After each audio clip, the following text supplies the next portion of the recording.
the feasibility study also indicates, because of the low population, it would be extremely, let me go to what it says. So on page 111 of the digital document, so local consumer buying power is limited due to low population. However, certain services and seasonal travel, tourism-related businesses will attract pass-by highway traffic. And that's where I'm trying to find out from the shopping center, what role did you play in trying to maximize this site so that you're using Navajo Nation dollars to meet the need of what this feasibility overview was. And this was a feasibility study back from nearly 20 years ago. So we're relying on a feasibility study from using 2000 US Census from 2004. And do you have any evidence that provides in terms of how this project will self-sustain itself and move forward? And the last thing is, has your board either rescinded that supporting document for the Sheep Springs project? Because I would like to know, and understanding now how the shopping center will be involved in future opportunities, what I want to prevent is any other chapter having to deal with the shopping center and a board that creates this type of confusion. And this resolution was passed 7 years ago. And looking at then if the shopping center is then just committed to building buildings with a grocery store, then we can say, okay, that's the focus of the shopping center, is a grocery store, and then look to other entities that could help us with economic development that would capture all of the tourism opportunities that we see here on Highway 491, especially as we're moving forward into this task force to identify federal grants. It would be, at this point, I don't think shopping center has the conscience at this point to really understand how you've created a situation here in the community and have only just relied on them saying you're following Newcomb chapter's lead, because Newcomb chapter was not involved in those discussions. So it's up to the shopping center to create and to rectify this, and it's up to the shopping center then to demonstrate to myself as a delegate who represents this community and this district, how and if there's a place for you in the future. If it's just grocery stores, please let us know that, and then give us some, or we could look to guidance for another entity that would help us build up this corridor, since we have water, broadband, electricity, and as we move forward on major economic development plans, utilizing state funding, federal funding, and hopefully Navajo Nation funding. But you owe Sheep Springs chapter an apology. We'll move forward with our project. We'll move forward in working with this council to get funding for that project. And I believe any other project that the shopping center is involved with, my hope is that this is a learning lesson for you as leadership, for your board, and also in terms of what it takes to do master regional planning in the area. It's not a singular chapter or community unless you're just relying on Newcomb chapter to attend or to be patrons of this establishment.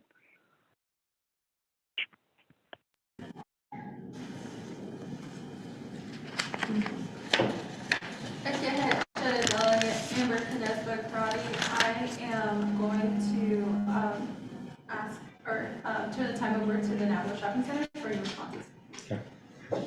Okay. Again, thank you, Madam Chair, members of the Budget and Finance Committee, and Honorable Delegate Amber Nesbitt-Crotty. Thank you for your question, ma'am. And what I can do is to go ahead and research the resolution, and I appreciate you bringing up the resolution of the action that was taken by the Navajo Nation Shopping Center Board. And so, as I mentioned in my report beginning, that I arrived at the shopping centers in November 2021. And so, if I can plead with the committee, I can go ahead and produce that particular document. And so, I appreciate Ms. Nesbitt-Crotty bringing that information to my attention. Out of the the feasibility study with Yagi. And so, according to our projected completion timeline, under Plan B, Section B, Planning 2, Site Analysis, that's where we're going to really get into the fine tuning of the market. And we've already issued an RFP of it. And so we did get a response.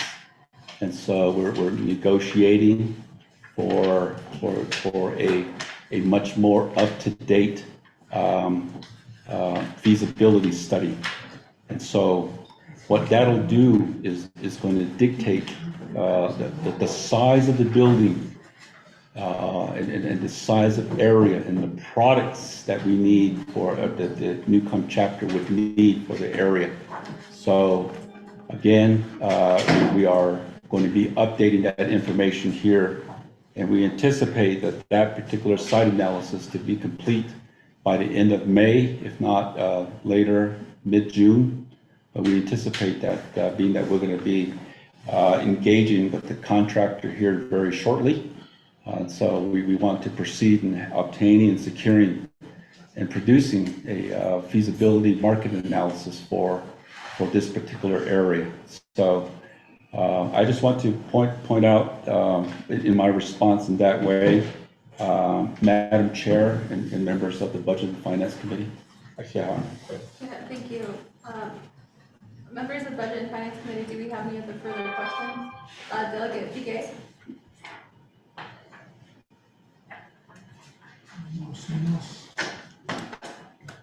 Speaker Damon?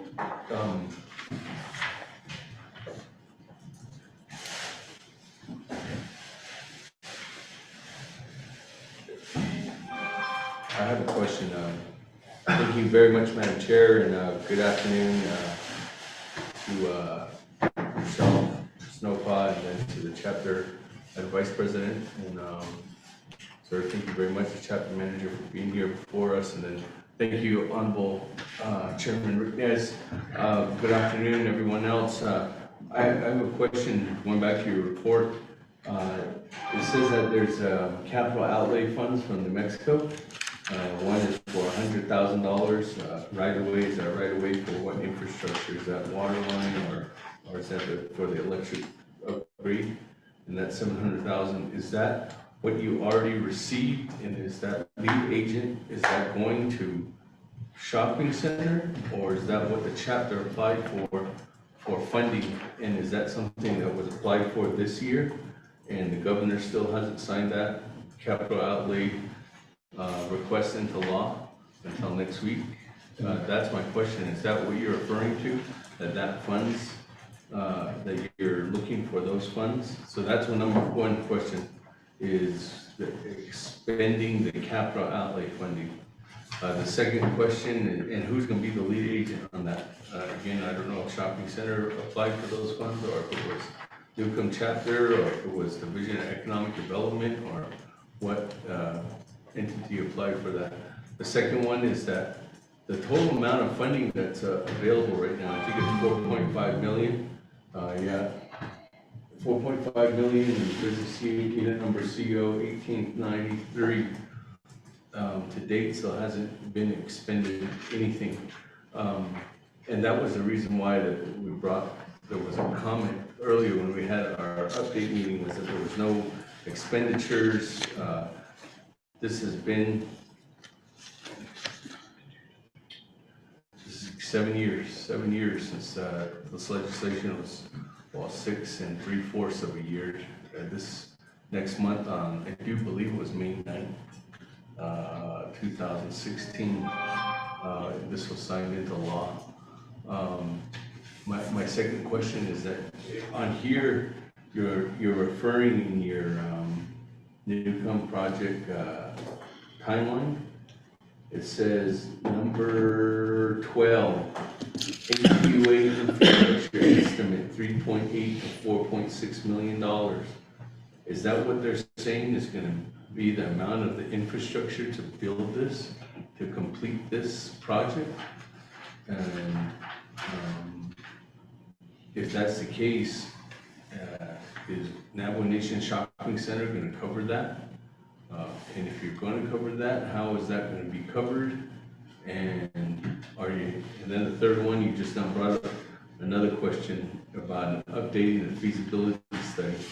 Are you utilizing the 4.5 million to update the feasibility study, or is that something that Navajo Nation Shopping Center is putting in to as some kind of contribution to the project? Those are my first questions, Madam Chair. Thank you. Speaker David, I'm going to turn the time over to Navajo Nation Shopping Center. Okay, thank you. Again, good afternoon, Madam Chair, members of the Budget and Finance Committee, and thank you for our Honorable Speaker Damon's, I still call you Speaker, Mr. Seth Damon. The New Mexico Capital Outlay, the lead agent will be the Newcomb chapter. And so we did become chapter, and we're aware of this information because we work with the chapter. And as you mentioned, that it stands to be approved or finalized by the governor. So it's been noted to the chapter that the project has been approved by I believe by the legislature. So now it just needs the approval by the governor itself. And so the funding itself is designated for utilities, and so there's a broad definition about that from the authorization from New Mexico.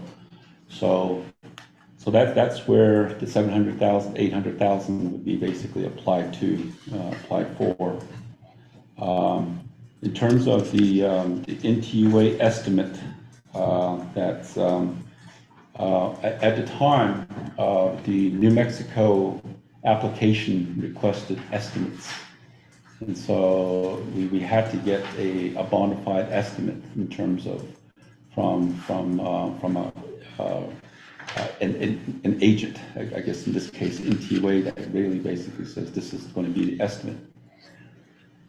When Newcomb applied for the New Mexico Capital Outlay, the NTUA, the intent of that particular estimate was based on a total build out of 30 acres, which included, in terms of the chapter's master plan for multi-use development, that would include office buildings, that would also include retail, other retail, and so government offices and even housing. So as you can see, the Newcomb chapter had an aggressive plan to build out up to 30 acres of land.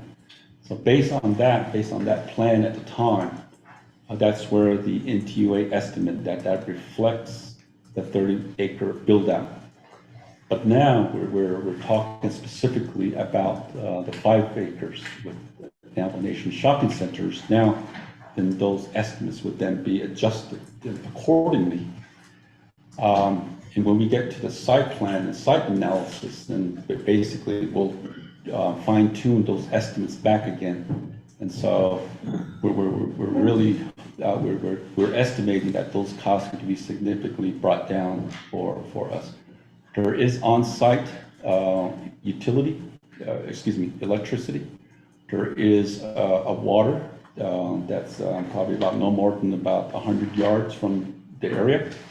And so we're really estimating that those costs would be basically significantly be brought down. In terms of the feasibility study, the funding of that particular feasibility of the site analysis, the source of the fund would come from the permit trust fund allocation that was made to us. And so, and then just lastly, if I may add that presently the money has been drawn down, and that was part of the procedure, and that was part of the grant agreement. And so the money itself has been drawn down by Nation Shopping Centers in accordance with the grant agreement that was approved by the president. And so at the moment, and that's where we have that ability to essentially expend these fundings from our sources, and much more expedient process for us. And so I just want to point that out as far as the balances that you reflect there, Mr. Damon. I don't know if the chapter itself has any other comments. Yes, Vice President of the chapter. Good afternoon, Chairperson and Budget and Finance Committee. My name is Wilhelmina Smith, and Newcomb Chapter Vice President. We have been working on this project for quite a while, and it was given to the chapter back in 2016. There was chapter manager, there was overturn. We didn't have a stable chapter manager. And the club donkey, it was like that. So it took a lot of work to get here. And back in 2019, when we came to the Budget and Finance Committee here, we weren't ready then. There was a lot of technical assistance that we need. So although we had met with Amber Crowdy, the councilwoman from Sheet Spring, at our chapter house. And we had mentioned the shopping center. We had Paulina, Two Gray Hill. We had Sanosti. We had Nashchidi, Sheet Spring, Newcomb, Berman, chapter official. We had a joint meeting together. We had economic development program there. And there were other entities that were there that we had mentioned the shopping center then. So people, our community and Newcomb and our surrounding chapter, our neighbors, they're aware that we're working on a shopping center. And the shopping center is what is really needed because of the distance of we're going out to Farmington, Gallup. We have elderlies, they need kid, and we are working on it. I call the Juno Paoshi, Eti a peso e anu kambu. Ado peso ya nahin dito. Ado our formal councilman, Lorenzo Bates, 18 Haginashnish. And he was the chairperson for Budget and Finance Committee. He was our councilman, and he was the speaker, the formal speaker. He's the one that had worked on this project and had given us this money to work on.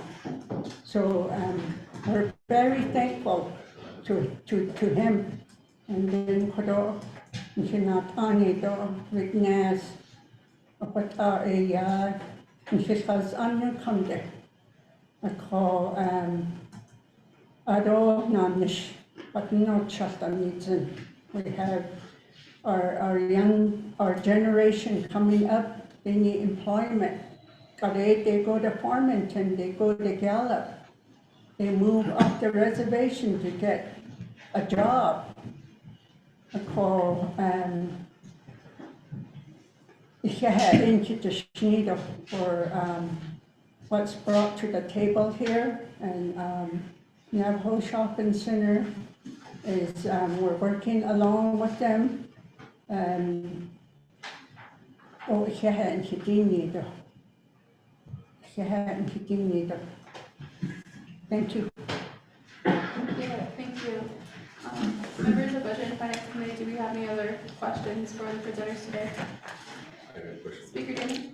A question about NTOA's, I guess, cost estimate is 3.8 million to 4.6 for 30 acres of land. So that 30 acres of land, now you're gonna say that you were just gonna utilize 5 acres in order for this first portion for the build out. I guess my question is, for that specific build out now, how much is gonna be the infrastructure estimate on that? And do you currently have enough money to do the design and plan, get a new feasibility study, lay the site prep, get construction for the building? Is $4.5 million enough money for all that right now? Are you going to come back to the Navajo Nation and ask for more funds specifically from maybe the Navajo Nation Department of Economic Development and their sales tax dollars? Are you getting dollars from them?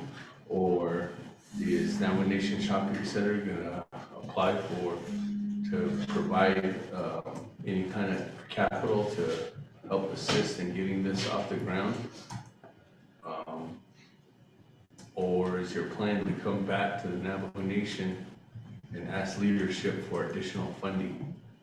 That's my question. Thank you, Speaker Damon. I'm going to turn the time over to the Navajo Nation Shopping Center. Thank you, members of the Budget and Finance Committee, to Honorable Damon for your question. Appreciate it.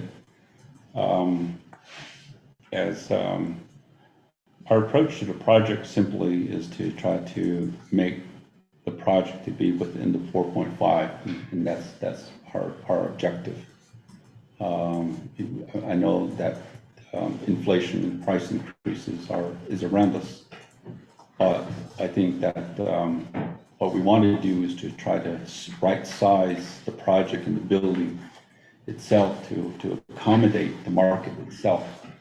And so that's the first initial approach that we want to take. And so we don't want to overbuild a big building or we don't want to underbuild the project. Now, when it comes to funding from other sources, as we've closed our relationship, we've aligned our relationship with Division of Economic Development, and the Honorable Ricky Nez, under the Resources and Development Committee in the Division of Economic Development itself, has offered us to apply for the Economic Development Fund. And so we submitted paper back in December of 2022, particularly as it relates to the infrastructure. And so we do have paperwork in there, an application with the Economic Development Fund. The Economic Development Fund will be subject to the Resources and Development Committee review and approval. So once that's done, and then we'll continue to monitor that and work with both Economic Development and also Resources and Development Committee to proceed on that as well too. On the other hand, in terms of the, as I mentioned earlier, the Navajo Nation Division of Economic Development will have the Business Credit Initiative, which basically is that we become a lender to 50-50 with outside sources. And so, as you know, when it comes to small business like this in here, in the event it's a grocery store, the owner and the operator will need a lot of capital money for operating, and then also for capital equipment. So we anticipate that we will play a role, in that particular support providing some capital money to the owner. Mind you that we were looking to upstart a Navajo-owned business, and so, and of course, you know, it's really easy just to bring in bashers, and they bring all their capital. But our priority is to really groom and bring up Navajo small businesses, and so they're going to need the capital. And so we're going to initiate some discussion with the Division of Economic Development, and we'll be playing a role in terms of having to be,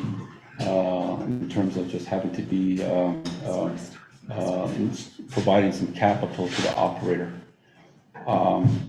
So those are some areas that we again, I guess overall in conclusion, to answer your question as you asked initially of it, is that whether or not we would come back to Navajo Nation to ask, particularly the Budget and Finance Committees, and our priority is to try to build within the 4.5 and maybe even outside outside of that if necessary.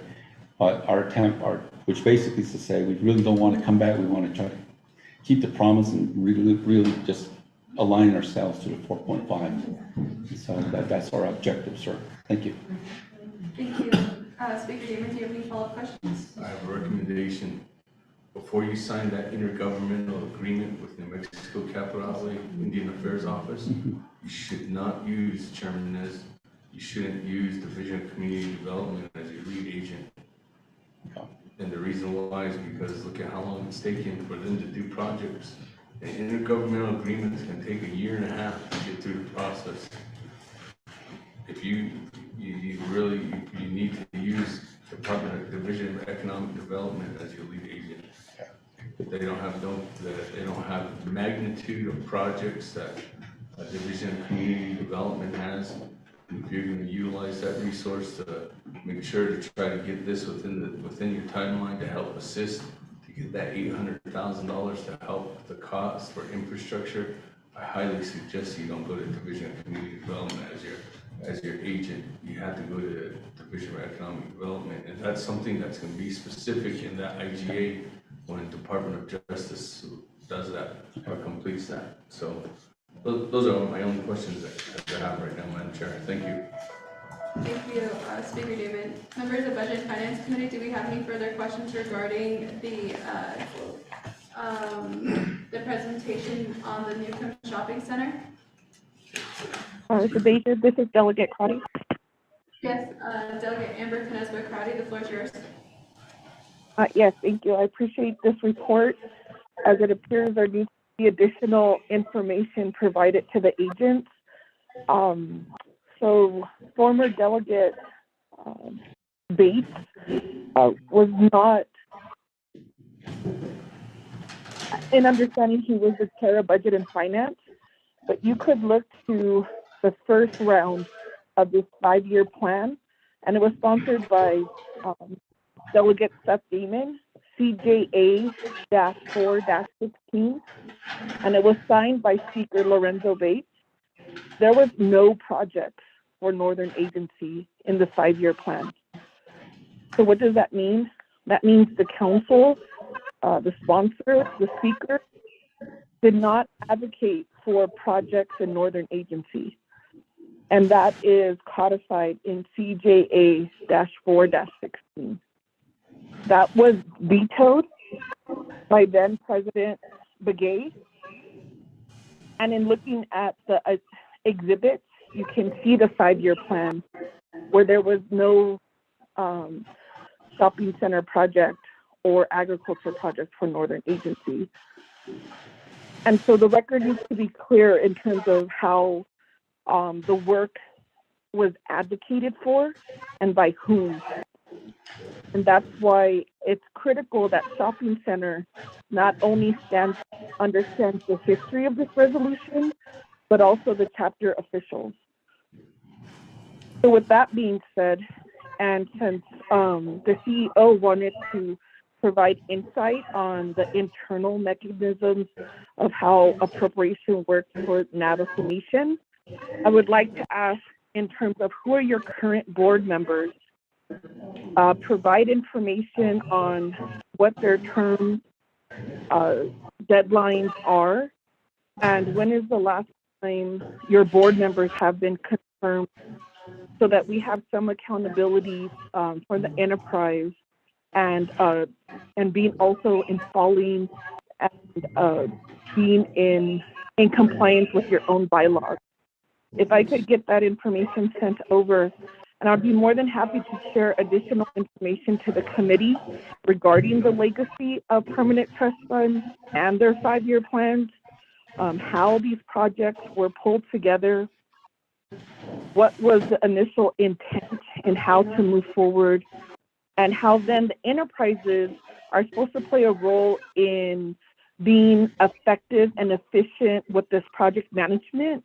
But seeing that this legislation was passed May 7th of 2016, 7 years ago, 4 years before COVID 2020, we should have a conversation if the enterprises have that internal mechanism to properly move these projects forward, or what is an entity that could help as we build up, and instead of being divisive and not following their own bylaws. Thank you. Thank you, Shedid, Delegate Amber Kinesba-Crowdy. Thank you for the clarification on the background and the credit due to Speaker Damon and his efforts in the initiation of the project. The shopping center has noted the recommendations and the comments that you have provided. Thank you. Members of Budget and Finance Committee, do we have any further questions? Khadija, I asked the shopping center for their board information, their terms, and when they were confirmed by the council. Thank you. Okay, thank you. I'm going to turn the time back over to the shopping center. Thank you, Madam Chair, and members of the Budget and Finance Committee, and to Honorable Amber Kinesba-Crowdy. Shopping centers will provide that information to the committee, addressed to your attention with regards to the current board member makeup, terms, confirmation, and so we'd be happy to provide that information to the committee, Madam Chair. Okay, thank you. We will be expecting your email. Please email Ms. Mashray. Thank you. We'll do a third call for questions.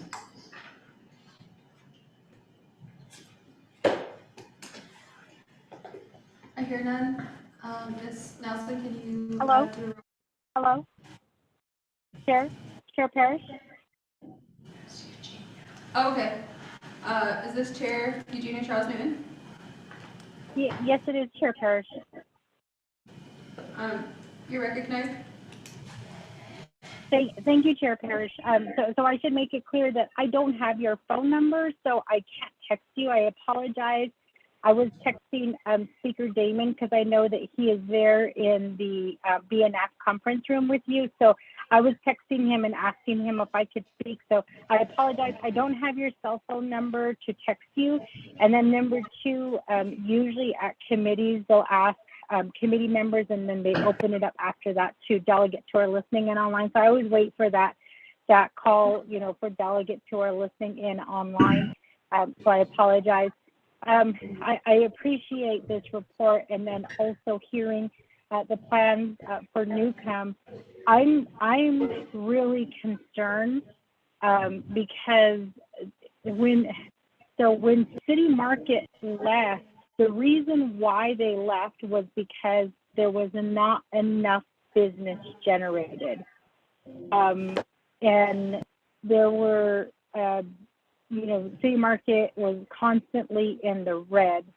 And I know that when we started having the conversation, there was that issue, as well as the shopping center not extending a contract. I believe it was longer than 5 years.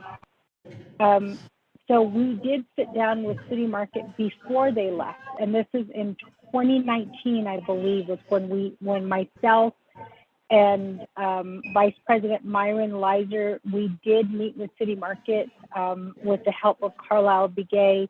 We did have those conversations with them. So when I heard that there's going to be another grocery store, my first thought was, how is this going to impact Bashas' and City Market? City Market, again, when they counted their numbers of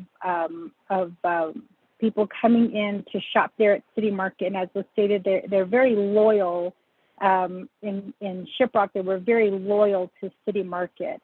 But when in 2019, when they shared their numbers with us, both Vice President Lizer and I tried to make arguments that, we're a rural community and that, we wouldn't be producing the same numbers as they would be seen in larger cities.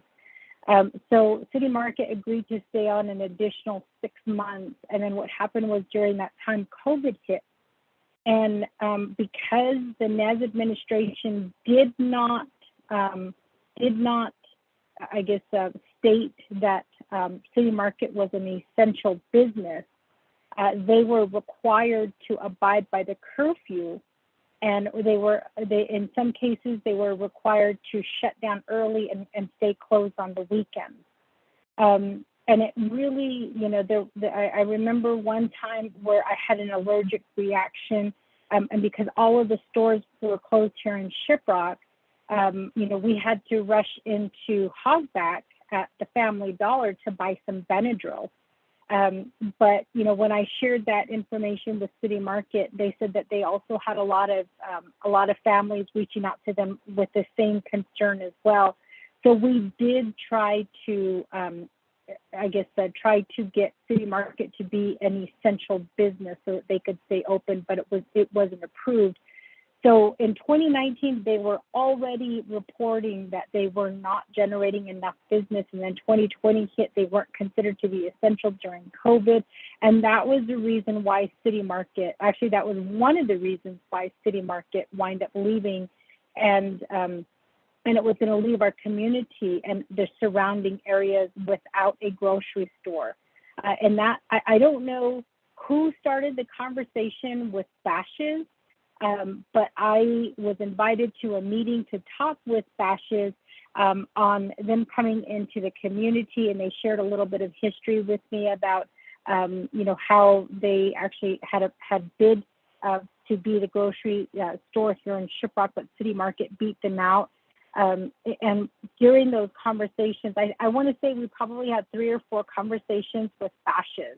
I know that during those conversations, there was that concern about, whether they would be worried about, not making enough business on the nation. And Bashas', did state that they, are located in several areas across the nation, and that they, felt like they knew the market, they know what to expect. And so for that reason, they weren't really concerned. So I'm sharing all of this information with Budget and Finance because, I'm surprised that shopping center, is asking for another shopping center that is going to actually affect the Bashas' here in Shiprock. So I want to know from shopping center in writing as a delegate for the Shiprock community, if the Bashas' here is going to be affected by another grocery store within a 100-mile radius. I believe that was I guess one of the statements that was made is there is a shopping center usually within 100 miles. And so when they talked about Bashas' and Kayenta, they said, that's outside that 100-mile radius. And then the next one that they counted was the shopping centers off the Navajo Nation, which included Gallup, which was outside of that 100-mile radius, and then Farmington, which is within that 100-mile radius. But that was one of the concerns, is they're already competing against shopping centers in Farmington. So I need to know that this is not going to affect the business here in Bashas'. And I understand that there is a push to try to get a Navajo-owned business there in Newcomb, and I support Navajo-owned. But I am also 100% against Navajo businesses coming to council asking for capital. We had a recent legislation during the 24th Navajo Nation Council where that was the concern of the majority of council, which is why we didn't approve giving capital to a Navajo business, was because if you open that door for one business, you have to open that door for all businesses. It was during that time that we learned that economic development can assist in those issues, but they don't give very much capital. And that was one of the reasons why this lumber company, I think it was a lumber company out of Fort Defiance, was coming to council asking for millions of dollars. And part of that was that, it was going to cover their capital. And so I'm a little bit concerned. And I think that Speaker Damon already asked that question, are you going to be coming to council asking for more money? Keeping in line also the fact that we are still looking for funding for a public safety facility building. We're talking about economic development, but most businesses don't want to invest in the nation because we can't even offer proper public safety services to these businesses. And one point that I thought was very interesting that was made by a chapter is that, we're investing in brand new chapter houses, we're investing in all of these different businesses, but we're never investing in our police force and also our public safety facilities. And so I'm just a little bit concerned because once this business goes up, there's going to be the argument that we need public safety and justice. This business needs assistance. And right now, we're trying to address that issue, but we don't have the funds right now to build any public safety facility buildings on the Navajo Nation. We have nothing. We have some state funding for the Shiprock facility. We don't have anything for the Wonder Rock facility, and we're still possibly in the hole for having to pay back for the overbuilding of Tuba City as well as Kayenta. So I'm just really concerned right now with more businesses, being proposed at this time, and not the proper police force that's in place. Shiprock is currently operating out of the old post office, but all arrests are sent to Kayenta or Crown Point. So I think that, when we're talking about economic development, I think that Division of Economic Development and shopping centers need to take that into consideration, because I think shopping centers will have to invest in their own security, to offer that type of, safety to these businesses. And then also they'll have to figure out how they're going to provide fire services, because I think the nearest fire department, well, it would be there in Newcomb, so I think you'd be okay with that. But, these are some of the things that I think we need to take into consideration when we're talking about new businesses popping up. So again, shopping center, if we can schedule a meeting with Bashes to see if this would impact Bashes, who I don't know if they're already being impacted right now, but I know City Market, that was the reason why they left. We don't need any more businesses leaving the Navajo Nation. So I just want to make sure that the shopping center in Shiprock is secure. Thank you. Okay, thank you, Chair Eugenia Charles Newton. Navajo Shopping Center, I don't know if you have an updated forecast on the projections for this venture, or if you have any projections on the reference Bashes in Shiprock, New Mexico. Could you provide that information, the outlook of the revenue and also the ROI for the shopping center? We understand that the shopping center that's being proposed is 4.5 million, which in comparison to a lot of the PTF projects is roughly the size of a gas station. So the economic impacts on the local economy, and then also the impact on the agency economy. would be greatly appreciated, to really look at the data regarding, the impact of the proposed, store in Newcomb. But to that, I think a lot of that data will help, the legislators, be more informed on the project and also how this will overall, because I think the difference is that this is an opportunity for return on investment. If it's going back into the local economy. So really to share that information so that we can clearly see where these dollars are going to go. Thank you. And then, Madam Chair, Engineer Charles Newman, would you like a direct, I guess, this is in regards to the topic, the report today is on the Newcomb Shopping Center, but we can make sure that the Navajo Nation Shopping Center sends an email regarding your request for a meeting. Okay, yeah, thank you. And then now we're gonna take a vote to accept the report. Ms. Nelson, could you help us with that? Yes, Madam Chair, I'll vote on accepting the report. Honorable Norman McGay, how do you vote? Green. Thank you. Honorable Norman McGay votes green. Honorable Seth Damon, how do you vote? I vote green. Thank you. Honorable Seth Damon votes green. Honorable Carl Slater, how do you vote? Honorable Carl Slater, how do you vote? Honorable Amber Knazbot-Quaddy, how do you vote?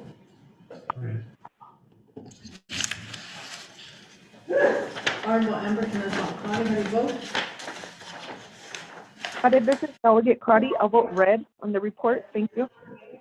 Thank you. Honorable Amber Knazbot-Quaddy votes red. Honorable Carl Slater, how do you vote? Honorable Carl Slater, I believe, where did Ms. Monte go? She stepped out for a bit. He said that he texted his vote. Oh, okay.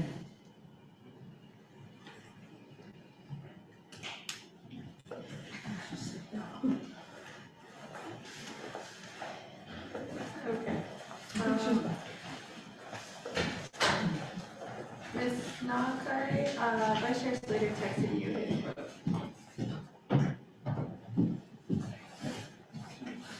Vice Chair Slater texted you his vote.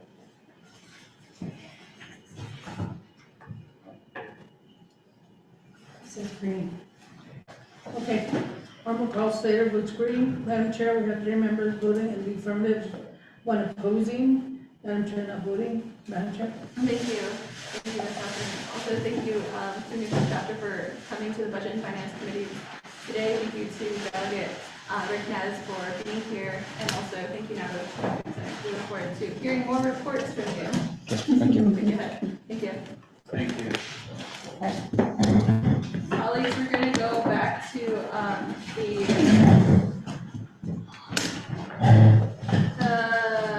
PTF 5-year plan, NTU student housing presenters from the Vice President of Navajo Technical University and other agents who are here in the audience. Thank you for being here with us. You're welcome to sit up and have the presenter. Jason Arviso and Robert Cheese.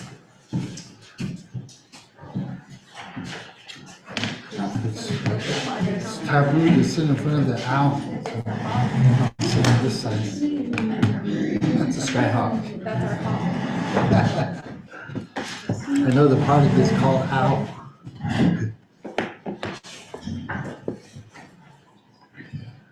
Thank you. Welcome to the Budget and Finance Committee. Could you state your name for the record? Jason Arviso, Chair. Hiani Shmondo, Tayaski, but she's set not Jane, that she changed, set not Chanel. I'm from Papua, New Mexico, and I work at Navajo Technical University as the Vice President of Operations. Thank you. Good afternoon. My name is Robert Chase. Tapangashna, Hawathan, and Bashichin, Kachatni, the Che, Katnas, and the Chanel.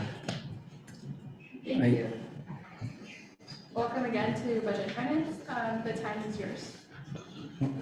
Thank you, Madam Chair, and members of the committee, and those remaining in the audience.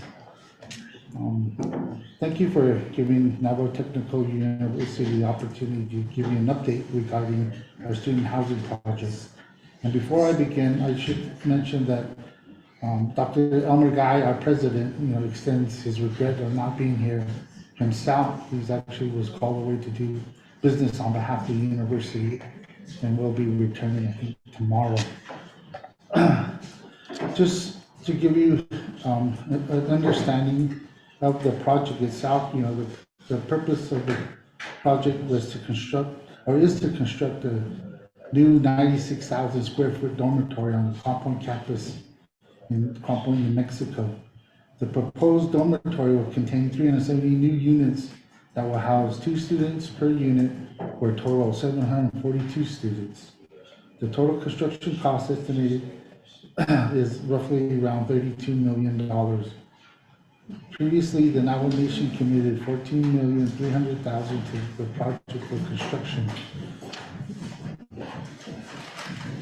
The need for the project is supported by institutional data and shows that current housing options at the university are not meeting the needs of many students, specifically on the Navajo Nation. The university is particularly concerned about meeting the needs of upperclassmen students working on bachelor and graduate degrees. On-campus housing is repeatedly at full capacity, and significant numbers of Navajo students did not enroll at NTU because they could not find living accommodation in the compound and local areas. At least 30% of NTU students have to travel 40 miles or more to access the university location. Since those who earn associate or bachelor degrees are better able to find jobs that will raise their economic status above the poverty line, graduates will be better situated to afford their own housing, thereby helping to reduce housing challenges on the reservation. Without additional housing at NTU, the ability of the tribe to increase the number of higher degree holding students and to develop well-paying jobs for current residents of the Navajo Nation is significantly limited. Again, I mentioned that was an overview of the purpose of the project itself. Now we'll proceed with kind of giving you a chronological overview of what was established as of May 2018 under legislation Cap 3918. That award was derived from the CEHASEN funds in the amount of $14,300,000. In conjunction with the award and contribution by CEHASEN was NHA, the Navajo Housing Authority. They contributed Indian Housing Block Grant funds in the amount of roughly $4 million, as well as NHA Program Income Funds in the amount of roughly $6 million. Their combined funding was estimated to be $9 million. Navajo Technical University to date has contributed over $4 million with regard to the architectural engineering and designs, as well as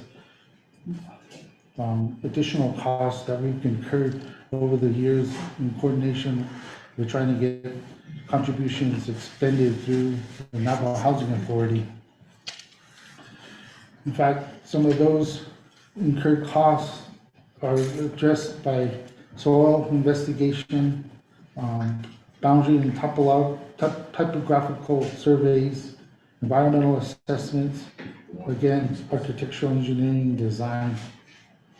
Trying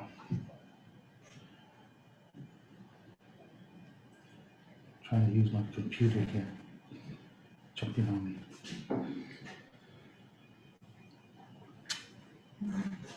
Initially, the Navajo Nation Council back in 1978 extended into a land withdrawal. NHA did not recognize that land withdrawal as property of Navajo Technical University. They in fact asked NTU to enter into a business site lease, which we did. We accomplished that and created the land withdrawal to a business site lease in September of 2019. Additional concern of NHA then was building the project in a 100-year floodplain zone. So to actually address their concern, NTU worked with the Army Corps of Engineers, and they in turn provided an additional study to determine the maximum water level during the 100-year flood cycle. Our architectural drawings address building in that location at the 100-year maximum 100-year flood cycle. And in fact, our drawings would build above 5 feet, so that any floods that would occur would have been well above that threshold. But NTU or NHA did not accept those recommendations by the Army Corps of Engineers. Therefore, we went to look elsewhere, and we worked in coordination with our community, Crown Point, and worked through the Crown Point chapter to get an additional 30 acres of land, which is built now adjacent to our existing property, but extends up on a hillside. And that particular area is outside that 100-year floodplain.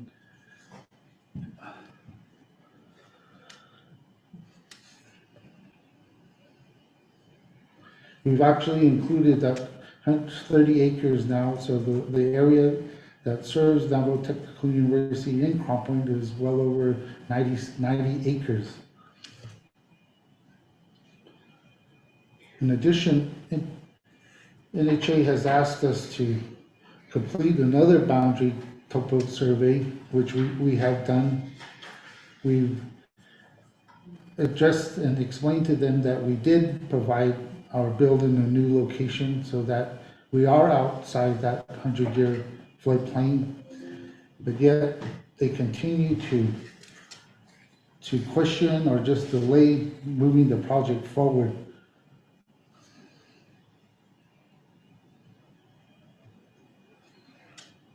We did complete yet again another environmental assessment on the new site with no significant impact. And NHA requested feedback from nomination agencies on EA, but no agencies responded. Once we did assure them that we have complied with their requests, they explained to us that they would not move forward regarding the reason why is that they during this time had rescinded their funds, their contribution to the project. In fact, they closed down more or less during the pandemic, and it took a visit from our president, Dr. Elmer Guy, to personally go to the NHA offices and ask, what is the status, and in fact is at that meeting we were told that the funds were reverted back to their program. And according to their policies, we should have been provided ample time to respond, but that was never provided to NTU. We were not able to adequately respond and keep those necessary dollars. This all happened without our knowledge during the time NHA was closed because of the pandemic. As of today, though, we have been meeting with Navajo Housing Authority. I feel that they recognize that things did occur with regard to the previous funds and the contribution, and we are working again with them. In fact, we were notified that they are contributing $3 million from Indian House Block Grant, and which was vetted by the Indian House Block Grant agency, and we will be using those funds again to address promoting and developing the project. We have sent a request to the NHA interim CEO, Aniba Yazi. We are waiting for her to schedule that meeting with us. We have had previous meetings with them and we're coordinating to see how we might be able to recoup some of the program funds. We've been notified that essentially their process regarding the distribution of program funds now requires a meeting with the Navajo Housing Board.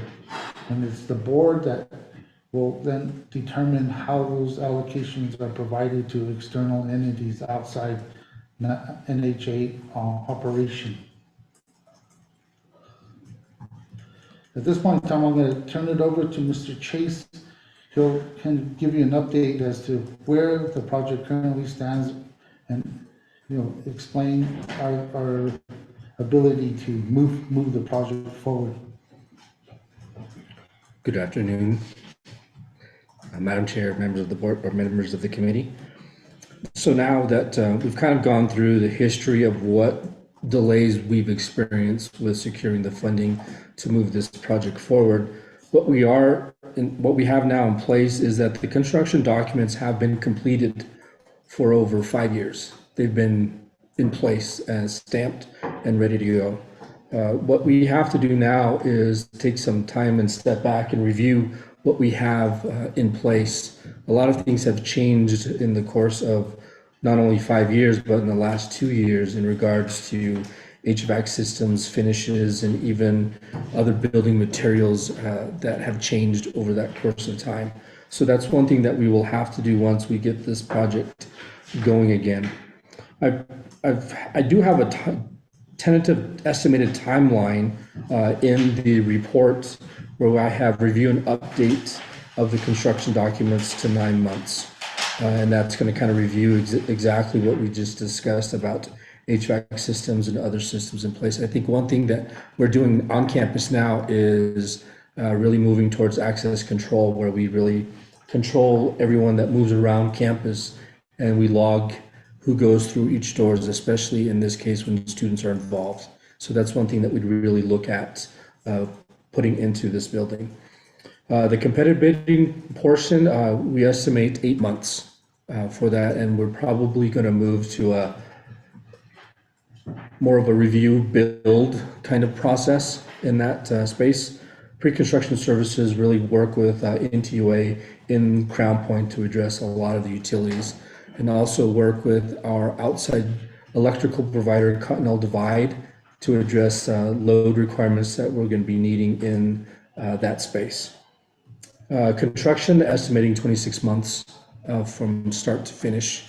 Closeout documents, really just touching base with all our fire sprinkler systems to ensure that they're working properly, response times for Navajo Nation PD, those kind of closeouts that we ensure that we can provide safe services for the students that were going to be housed in this dorm. And then a quick outline of programs that we have at NTU, and most recently, we do now offer a PhD program on campus. We should note that we're the first tribal college to offer a PhD program now. With regard to bidding the project out, that's something that would actually be, we would be in a better position if we were to utilize essentially the CEJASEN contribution at the forefront, because then we can commit and get the project immediately started. Right now, we have a contribution of $3 million from Navajo Housing Authority, but it's still going to be a work in progress to recoup the additional program funds. But as of today, if the CEJASEN dollars were available to us, we would then bid the project out immediately.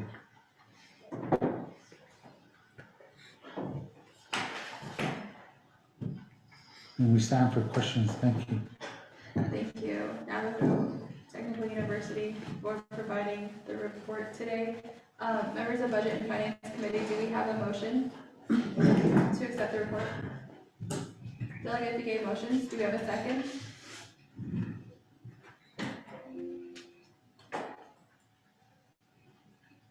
Do we have a second to accept the report?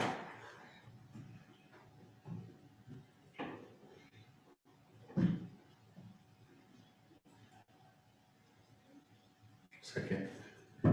Speaker Damon, seconds the, motion to accept the report. Members of Budget and Finance Committee, do we have any questions for the Navajo Technical University?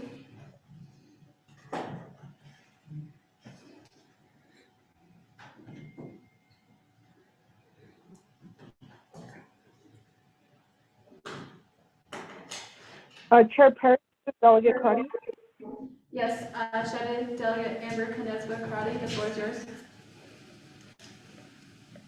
Thank you, I appreciate that.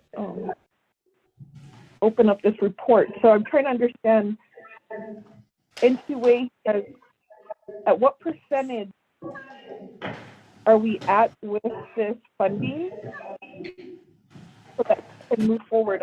I'm just having a little bit of trouble opening up the report. Oh, here. So it looks like it's been reprogrammed for NHA funding.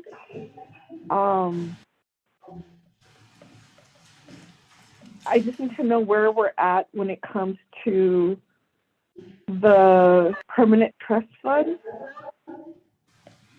And regarding the estimate contract schedule timeline, I need some dates in here. So is this how much into the future do you feel that this funding will be used? I think that's what I'm looking for, and I'm not seeing it in the document. If I could get some feedback from Navajo Technical University. Thank you. Yeah, Shedid, I'm gonna turn time back over to Navajo Technical University. Thank you, Delegate Crotty, for that question. With regard to the duration, if we were to bid essentially, immediately, we're looking at then a 3-year time span to complete the project.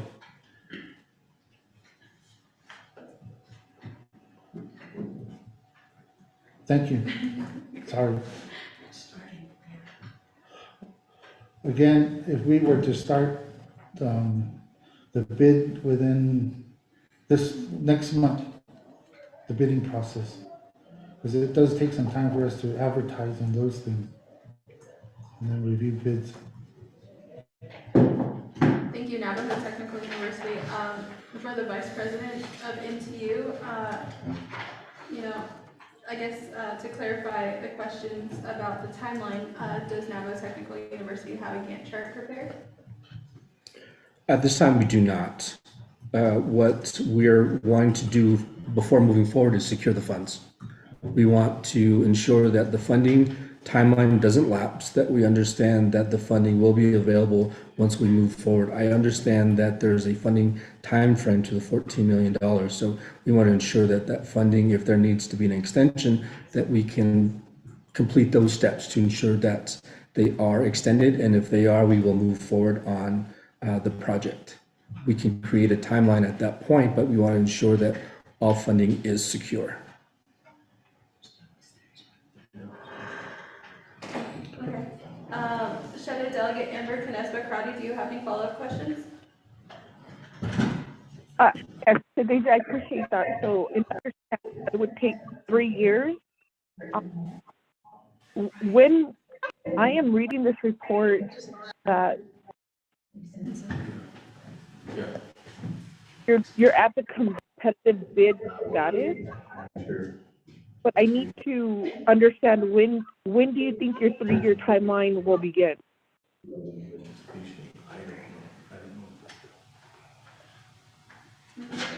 I'm gonna turn the time back over to Navajo Technical And if I University. need and you were allocated this funding, and again, it's been about 7 years. So at what point will we see this funding being utilized on your end? Thank you. Okay, the time goes back to Navajo Technical University. Thank you, Delegate Crotty, for the question. The allocation was actually provided to Naval Technical University in 2018. So we are coming at the end of the time period to actually have implemented the Naval, the CEJASEN funds for the project. It should be noted too that we are working with our current Delegate Simpson, and he's working to amend CAP 39-18 so that we can add additional years to utilize and to secure and utilize the funds for the project. And the way the legislation was written, we were supposed to have coordinated and utilized initially the funds contributed by Naval Technical University, which we did. We used $4 million for the A&E, and then we were supposed to work with Naval Housing Authority because of their requirements regarding the Indian Housing Block Grant, and ensure that we meet all of those requirements that are afforded to NAHASDA. And that's where some of the challenges started to occur. And as of today, we're still working, but we feel that we've accomplished and have completed each of the necessary requirements set forth to us by NHA. But in the time, and while that was occurring, they, without notice to NTU, reverted their program funds back to NHA. But right now, we are working with them to recoup that specific funding. We have, as of today, we recouped $3 million of the Indian Housing Block Grant. We were notified that grant will be supported as of last week. We are making steps now to meet with the Naval Housing Authority Board to address program funds, but their policy or process now requires that external entities are having to meet with the board to get those allocations contributed towards the project. But as of today, with regard to A&E and essentially getting the site, the land acquired and the land outside that flood zone area, and working to get the utilities to the location, NTU has completed that. And if we were to utilize first the CEJASEN funds tomorrow, we could actually bid out the project and then work to recoup the remaining funds that were through the Naval Housing Authority to complete it.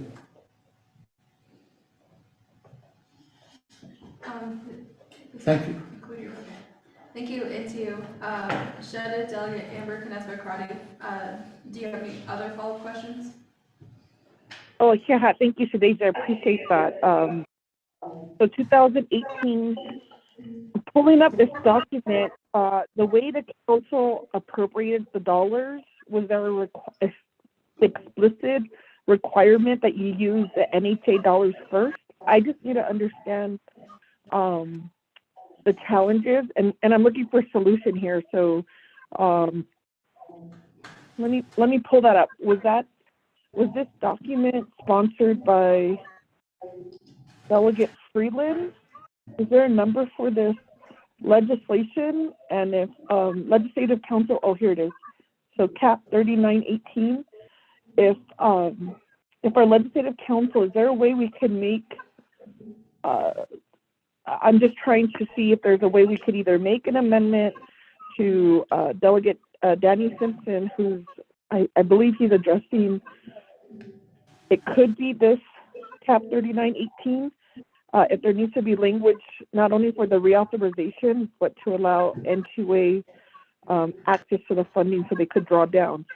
I just need clarification. Is that what was recommended as I pull up the document to help NTU move this project forward? If I could get that clarification, Shadeja, Chair Parrish, I would appreciate, or if any of the delegates have some insight in terms of how we can support NTU to get this project completed, and recognizing the challenges with Navajo Housing Authority and in how their management has the impact that they've had on Navajo not to move these projects forward. Thank you.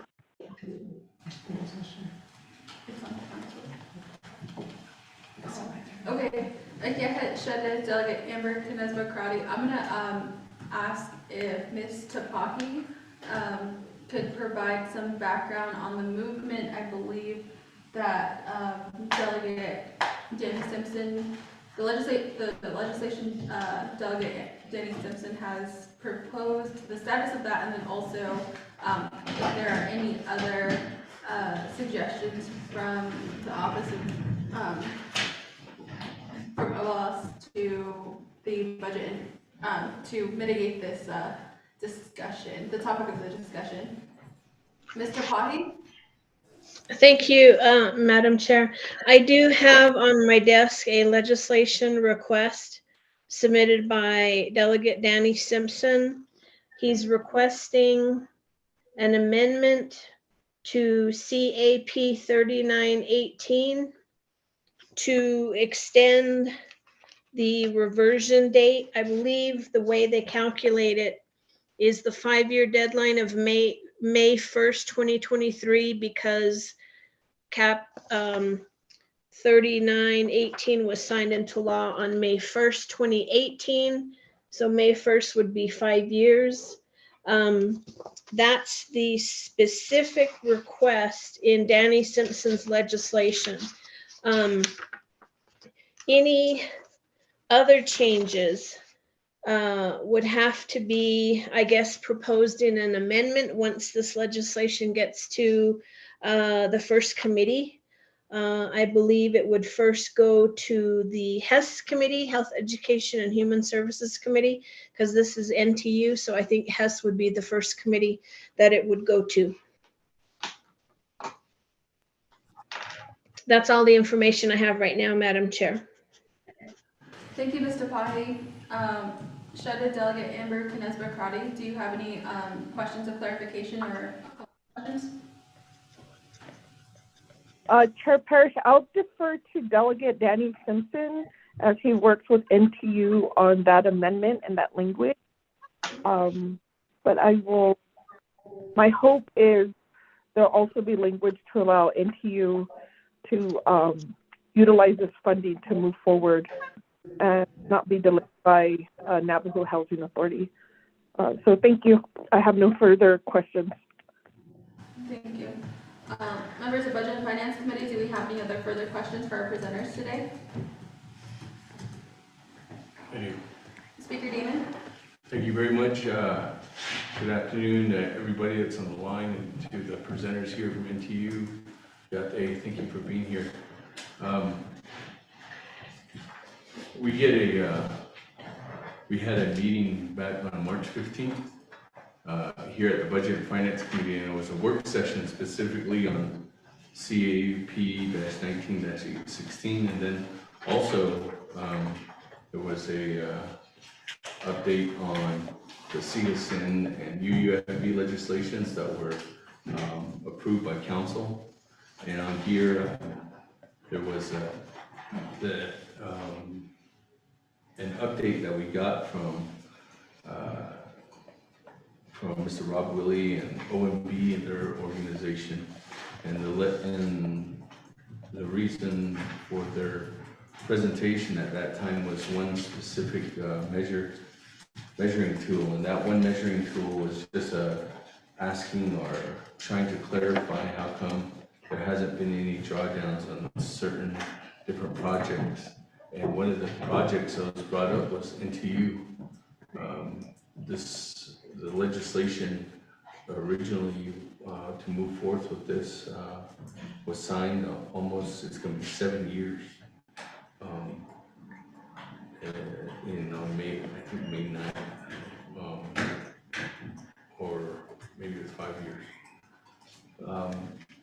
But the question I'm alluding to, though, is that we red flagged the specific projects that weren't moving forward, and this was one of the, this was actually we looked at it, was one of the biggest priorities besides the Newcomb one, because there was no drawdowns, there was no, I don't know if there's a budget in place, but there wasn't any representation to understand if there was even a grant agreement in place that was supposed to be between NTU and your lead agent from the Navajo Nation. I don't know if that's going to be Doty or what organization that's going to be, but that stepping stone, I don't know if you complete that grant agreement or if that's something that you're still continuing to work on.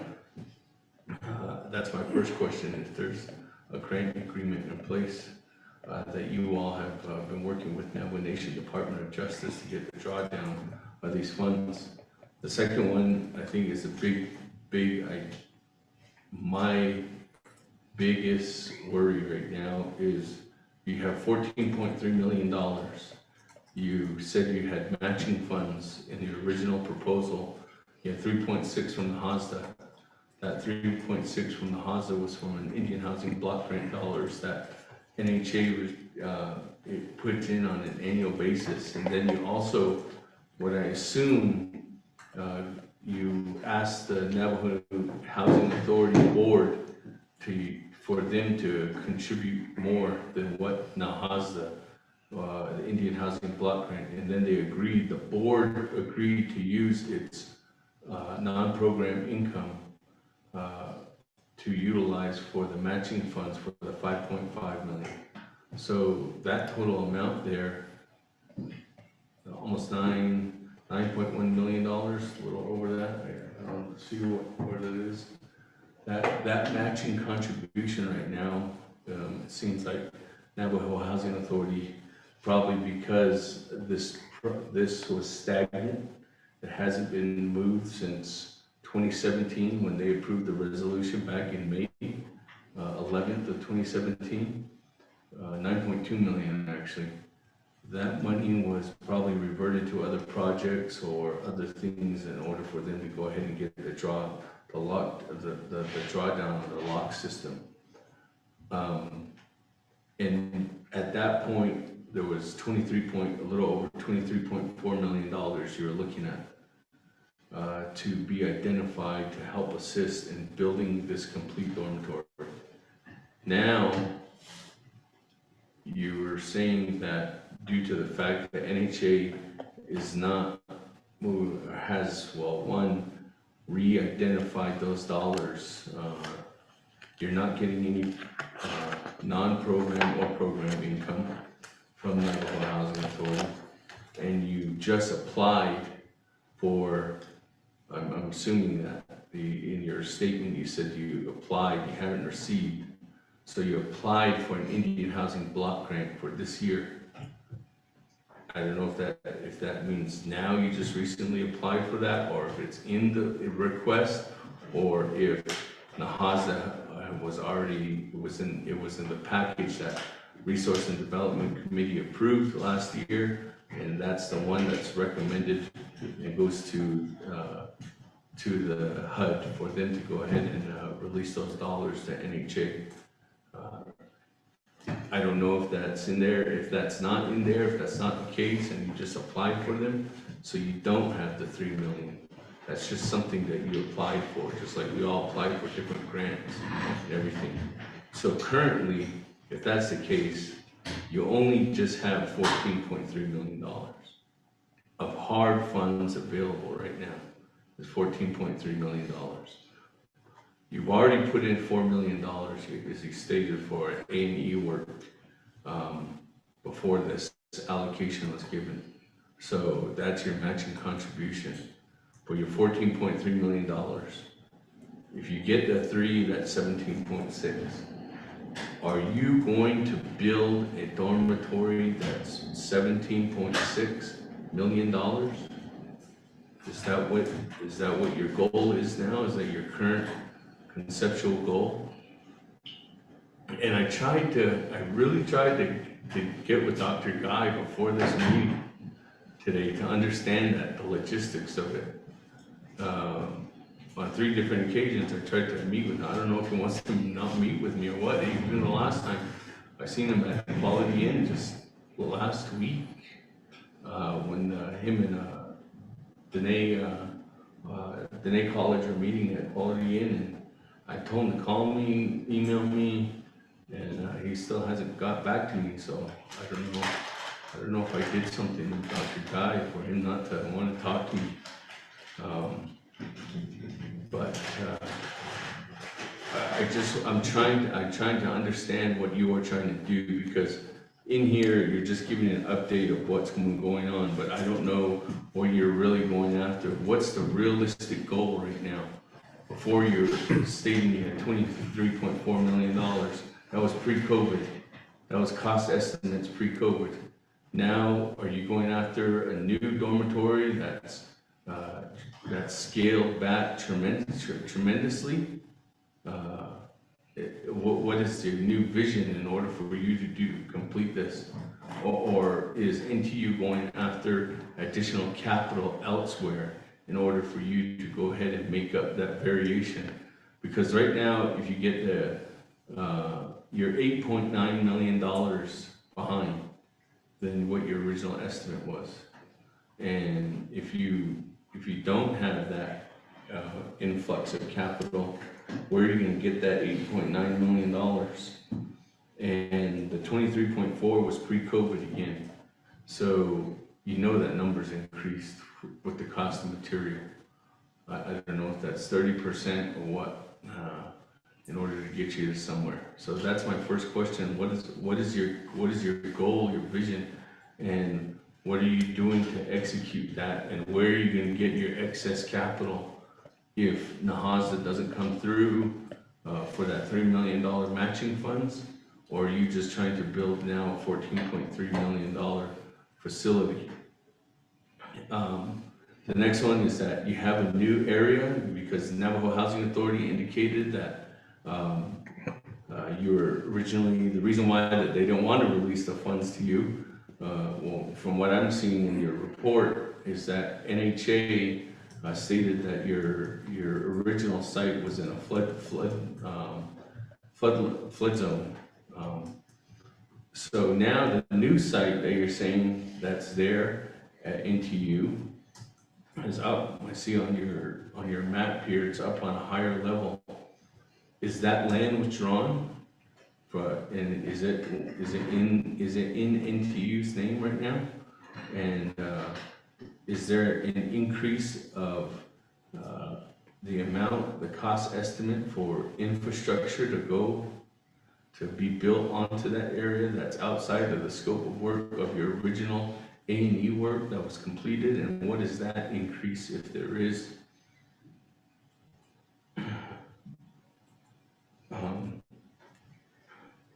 And then I think the most important question, the reason why we're doing this is because we're trying to identify that there's so many projects on the Navajo Nation right now that are available to go.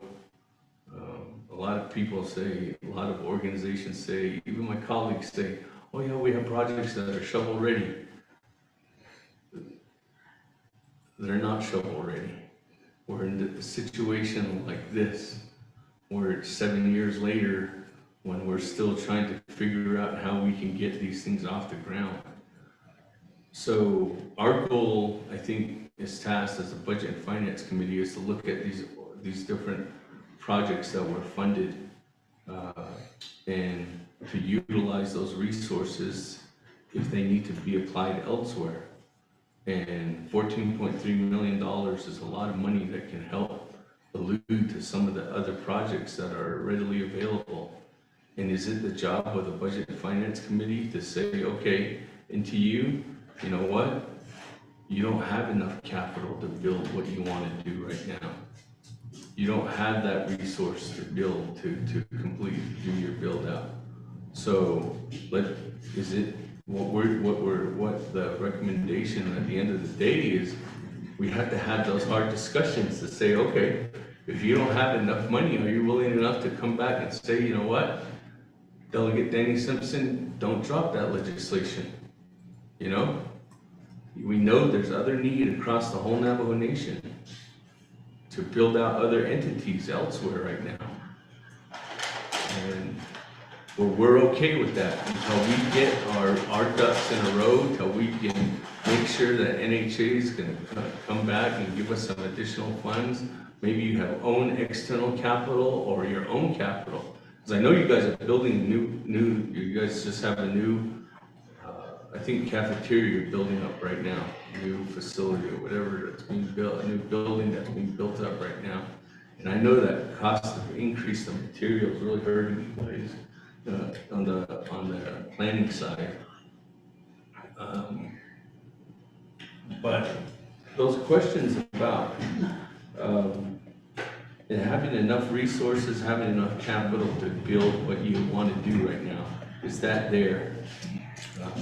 Are you internally set up with the Navajo Nation? Because if you're not, it's going to take 6 months at least to possibly get a grant agreement in place. That's if you move Doty, you move the controller's office, that really help assist you to get to that point. And that point, I don't know, again, going back to the matching funds at 3 million, it's usually a year and a half later till the NHA gets those dollars to release those. So if you haven't got those dollars from NHA and you're anticipating for them to be approved this year, you're looking 18 months till after the date of notice till NHA gets those in order for those to go ahead and be drawn down. So you're looking at another 2 years on top of that in order for you to have the matching funds from and the initial point, the discussion that we're having here today. So these are just my thoughts, my questions immediately, because I'm just wondering does NTU have the capacity right now to execute what you want to do?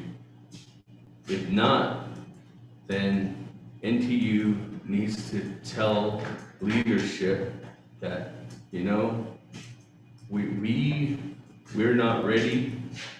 We will come back, and when we're ready, we can ask for those funds. That's the question I want to know from the board and from Dr. Guy. Thank you, Madam Chair. Thank you, Speaker Damon. I'm going to turn the time back over to the Vice President of NTU. Thank you, Delegate Damon, for those comments. And with regard to Dr. Guy meeting with you, I'm sure he probably is looking to schedule a conversation with you, but he's just been really tied up and busy at the moment.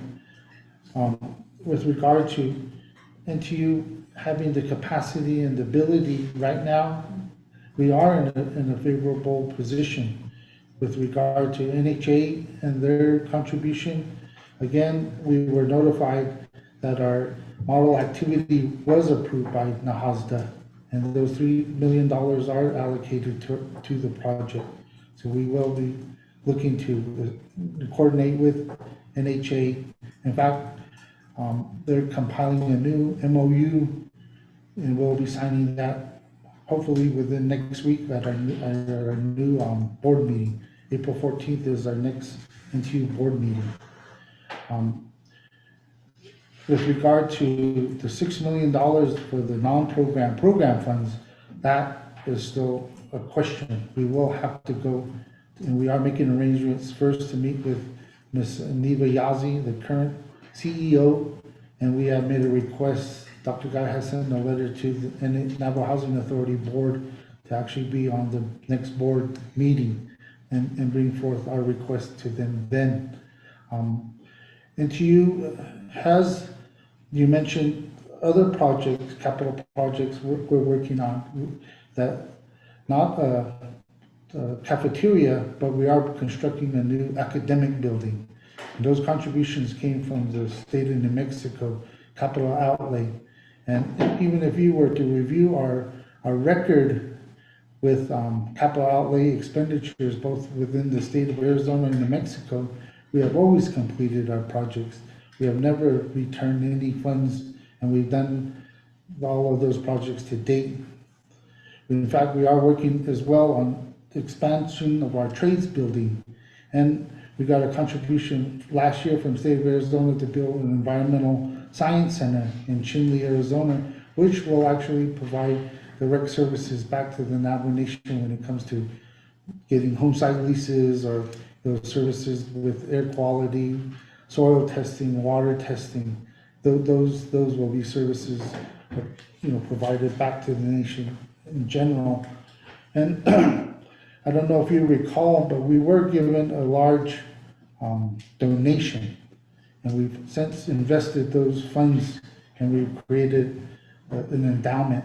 And that endowment and our investments are something we're looking at, a 5-year investment plan. And this project will be a part of that process or of that planning. So if things were to go a different direction with the Navajo Housing Authority, I feel fairly confident that Navajo Technical University, with its resources now and into the future, can contribute and complete this project. And if I may add, your question about developing utilities into that new site. Jason talked about contributions that we received from New Mexico Higher Education Department. Since my time on with NTU, I've been really a part of that process, submitting projects and utility upgrades to capital outlay. And so it's been part of my plan to submit a lot of those project utilities to feed that vacant land that we have. So all of that is currently in design. We have a project, Jason mentioned the trades building expansion, and we also have a metrology lab that's going into that space. And we also have another project, staff housing, that'll have 30 units that will be located behind the student housing. So there are projects currently in place that we have that will support the utility and the infrastructure going out to that vacant land that we have. And we have been really active in completing those projects timely and those drawdowns timely with New Mexico Higher Education capital outlay. And also, if I might add, you asked the question of we have any, established any grant obligations with the nation, but according to the original legislation, Cap 39-18, that we are supposed to work directly with the controller and provide a construction schedule, and those funds would then be distributed or put in, NTU's possession, and then we can then work accordingly. Thank you, Navajo Technical University. Speaker Damon, do you have any follow-up questions? Yeah, my follow-up question is one, the cost. Are you still sticking with your $23.4 million? Is that what you're going after, or have you scaled it back? The second one is that you're talking about, yeah, I understand the process when the Navajo Nation documents say that you work with the controller's office. I don't have the legislation in front of me, but what was probably in there too is that the controller's office is probably going to set you up with a drawdown schedule. Now that drawdown schedule, the way that they do that is a grant agreement. That grant agreement is needed, and that's something that you need to start immediately, or else that the controller's not going to just say, come, let's have a meeting. Rob Willie was here earlier. Let's have a meeting, and then we'll go ahead and give you $1 million, or we'll give you a $14.3 million check. They're not going to do that. Every single organization that receives money out of the CSN or the Permanent Trust Fund all has grant agreements in place, and that's how they get their drawdowns. It's going to be probably set up like in a tranche. You'll probably get 50% of the first allocation. Then you have to spend down 75% of the first allocation in order to get the second tranche funding. So that's the way the grant agreement is in place, and that grant agreement is usually the controller's office will advise the Department of Justice tax office to work together with your lawyers to get a grant agreement in place. And in some cases, it's taken me 4 years to get a grant agreement between the nation and Continental Divide. So it takes sometimes to get a grant agreement. Sometimes it can be 6 months, sometimes it's 4 years. I'm just saying that you have to look into that in order to get that. But I really do have a question about the cost. Thank you, Madam Chair. Thank you. Napa Technical University, the floor is yours for response.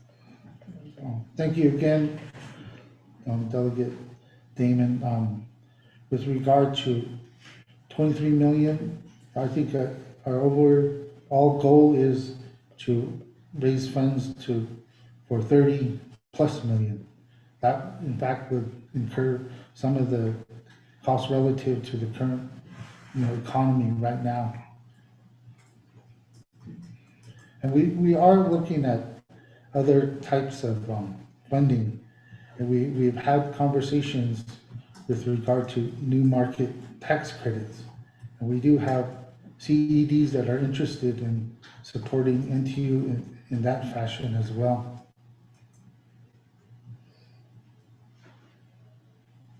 I have a question. My follow-up question is, Madam Chair asked for a Gantt chart, and if you're gonna ask Danny Simpson, or Danny Simpson, Honorable Simpson is gonna go ahead and sponsor legislation to extend this program, the questions I'm asking you are only gonna be, it's only a minimal amount. Because that whole legislation is gonna have to go back to the Nomination Council. You're gonna have to answer these questions to the council. And I highly recommend that you prepare yourself to say, okay, this is what we're doing, this is our cost, this is how we're getting our shortfall, this is how we're working together with the controller's office, we have a timeline in place for the grant agreement, this is what we have as a timeline for our Gantt chart, for our construction timeline, for our complete build out. So that you can show them that, yes, this is our priority, even though this project has been stagnant for 7 years, we're trying to move this forward now. And even though we don't have the funds currently in place, this is how we're gonna work to get these dollars in place.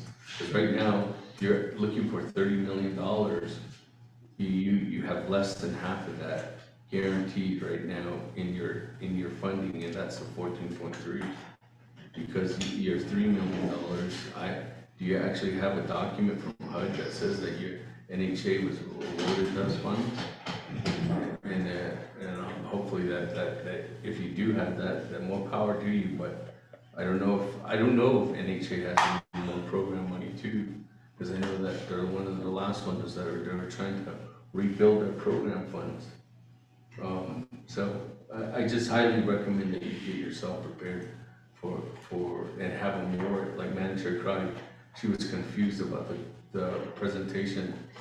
And if she's confused, I'm asking further questions. I'm just saying that maybe you need to reevaluate your presentation and be ready if that legislation comes with, in order for you to go ahead and ask for that extension. Thank you very much, Madam Chair. Thank you, Speaker Damon. I'm going to turn the time back over to Napa Technical University. Again, thank you, Madam Chair and Delegate Damon. We are taking those notes and we will be prepared accordingly as you asked. And the project, the growth of NTU since the legislation was first enacted back in 2018, we've grown to offer a number of degrees, baccalaureate degrees. We actually offer engineering degrees that are ABET accredited, which is an industry standard.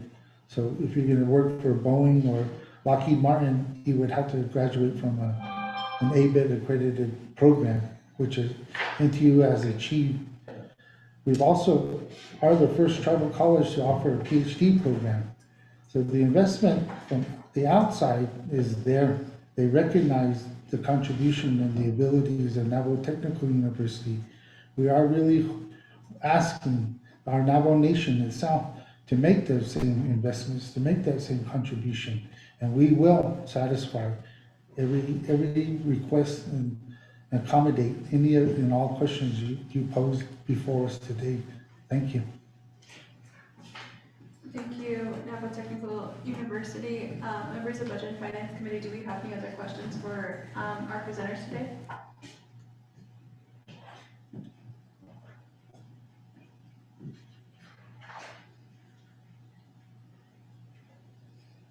Speaker Damon?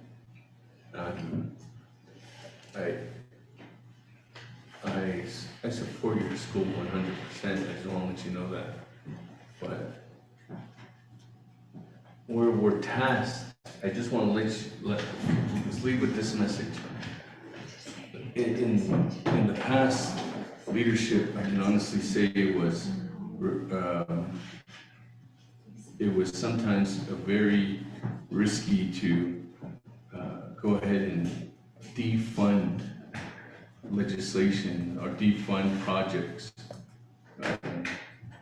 But I think the 24th Nomination Council set precedents now that, you know what, if there's projects that are not moving forward, there's an obligation, and I think upholding that responsibility to making sure that that's an obligation.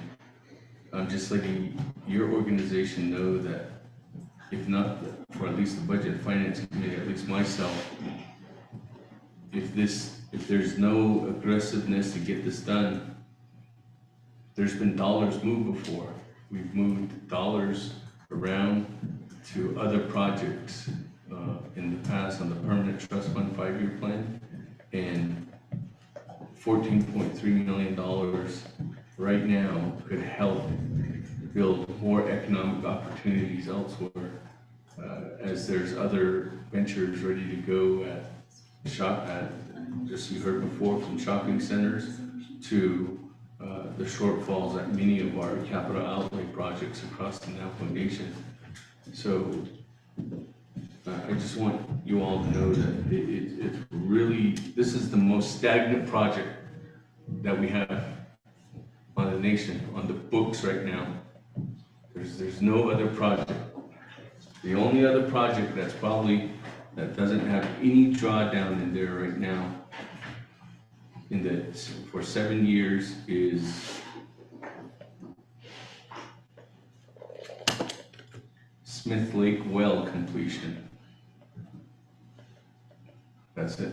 Those are the only 2 projects that are that old, and this is one of them. So I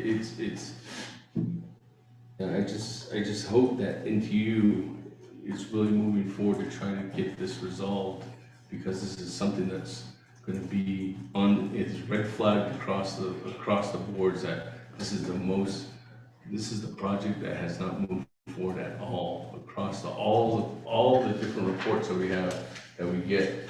This is the #1 project that hasn't moved forward in 7 years. So I really hope that you can move forth on this. And again, I just be cautioned to know that there is a chance that this money could go elsewhere, and it's a huge possibility. And that's the reason why Chairman Nezzo's here. It's like, please don't move our money around, you know. But it takes us to that point to say, okay, if this isn't going to be guaranteed over the next couple of years, we need to move these dollars around to go ahead and make sure that we can get the best bang for the nation's buck right now, to bring in those additional revenues to the nation, or provide services for our students like you all are doing, or to provide basic human services like providing electricity or more running water in other areas that are stagnant across the whole Navajo Nation. So thank you very much, Madam Chair. Yeah.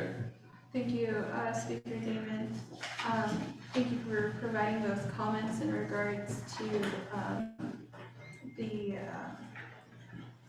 I think just the outlook that I think at the beginning of this session that we're trying to set a new precedent in how we hold our responsibilities as a Budget and Finance Committee, and we look forward to hearing more of your presentation as we continue. But again, to Speaker Damon's point, and also to Shadow Delegate Amber Nesbitt-Crotty, to her questions too, I think these are questions that you can anticipate.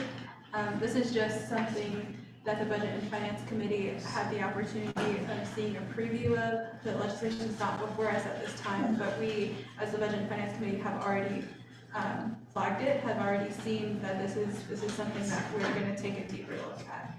So, thank you for your time today. I'm gonna ask if any, I believe, I'll open up the floor to any of the other council delegates that might be on the line.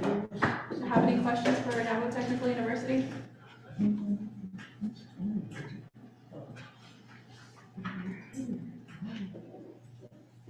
I hear no comments and questions. Ms. Nelson, can we take a vote on accepting the report from Navajo Technical University? Yes, Madam Chair, we'll call on accepting the report. Thank you. Honorable Norman M. Gay, how do you vote? Thank you. Honorable Norman M. Gay, votes green. Honorable Carl Slater, how do you vote? Okay, thank you. Honorable Carl Slater, how do you vote? Honorable Seth Damon, how do you vote? I vote green. Thank you. Honorable Seth Damon votes green. Honorable Amber Kenneth Bakari, how do you vote? Honorable Amber Kenneth Bakari, how do you vote? Honorable Carl Slater, how do you vote? Madam Chair, we have 2 members in the affirmative, 0 opposing, 2 members not voting, and Madam Chair not voting. Madam Chair?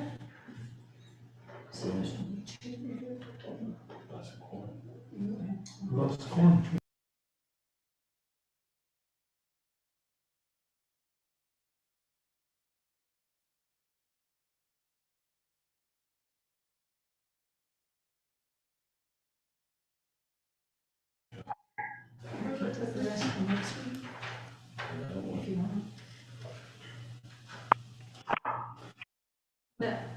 Shredded Delegate Amber Canesba Karate.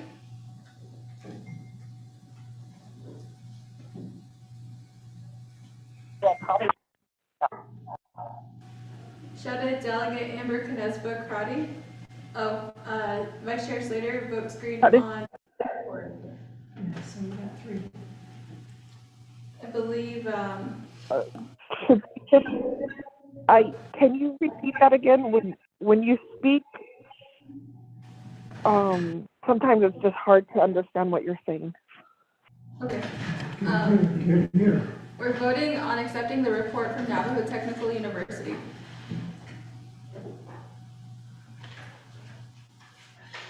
I apologize, I was on mute. This is Delegate Cross, and I'm voting green. Thank you.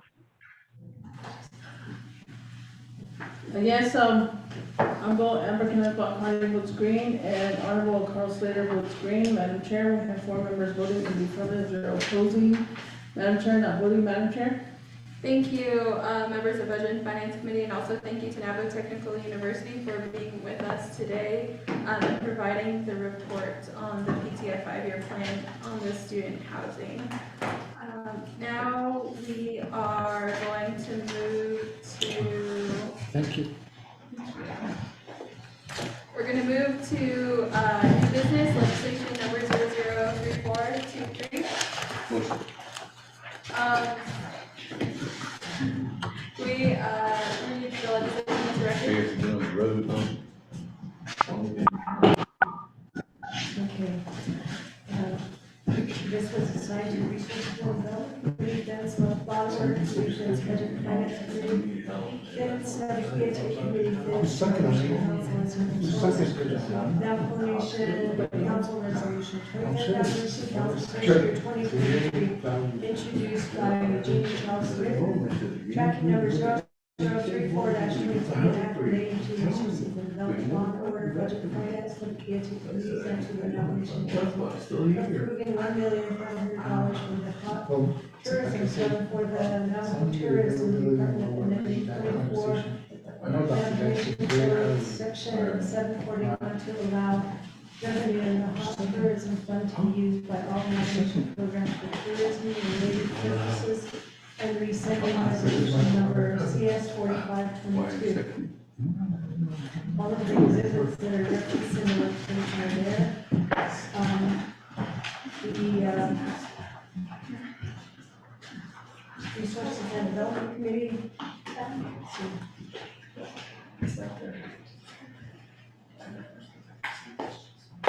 As do pass with no amendment.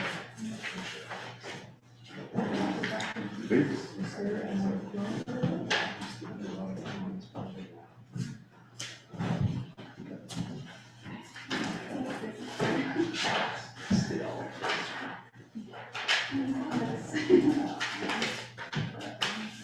Yep, there's no other committee reports attached. Law and order is, attached. Is it attached? When are they at? I think, well, I think, Okay, law and order has a committee report that's attached. And it has a due pass with no amendment. which one is this?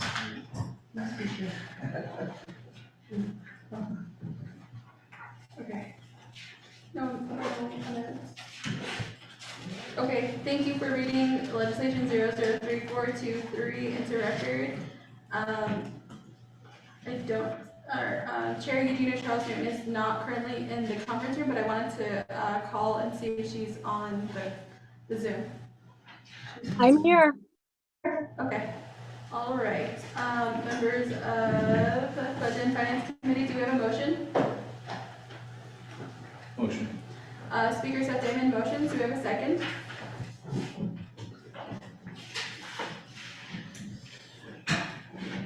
Do we have a second for legislation 003423?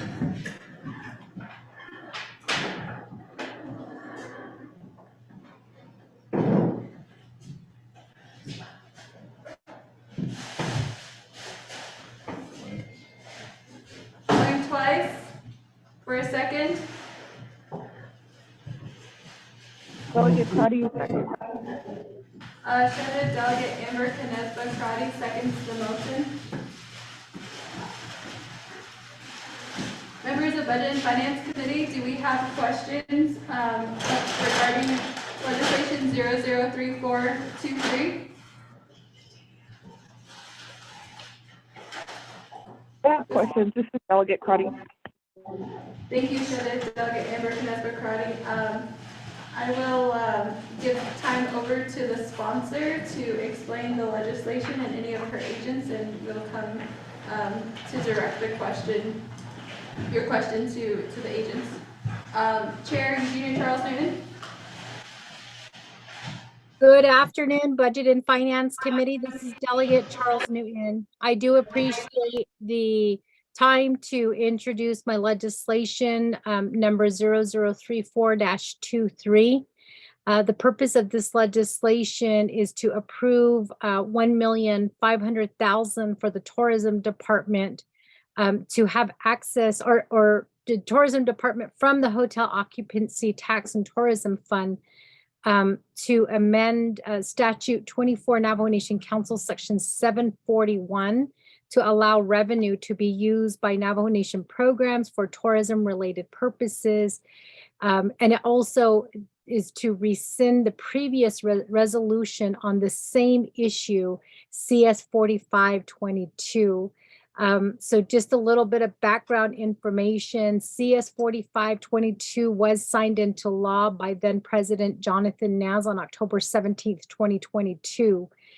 This legislation was originally sponsored by Delegate Wilson Stewart, and what they did was it was in the amount of $900,000 to cover the personnel and operating expenses for the remainder of fiscal year 2022, and then also to allow the revenues from the tourism fund to be used for tourism-related purposes. The legislation did go through the process, and this is during the 24th Navajo Nation Council, and it was also voted on by council at that time with a vote of 20 in favor, 0 nays, and then 3 who were not voting. And this was voted on October 29th, 2022. So this legislation technically did get approved. However, when the tourism department went to ask for their funding, they were told that it required to be, I guess, they couldn't get the money.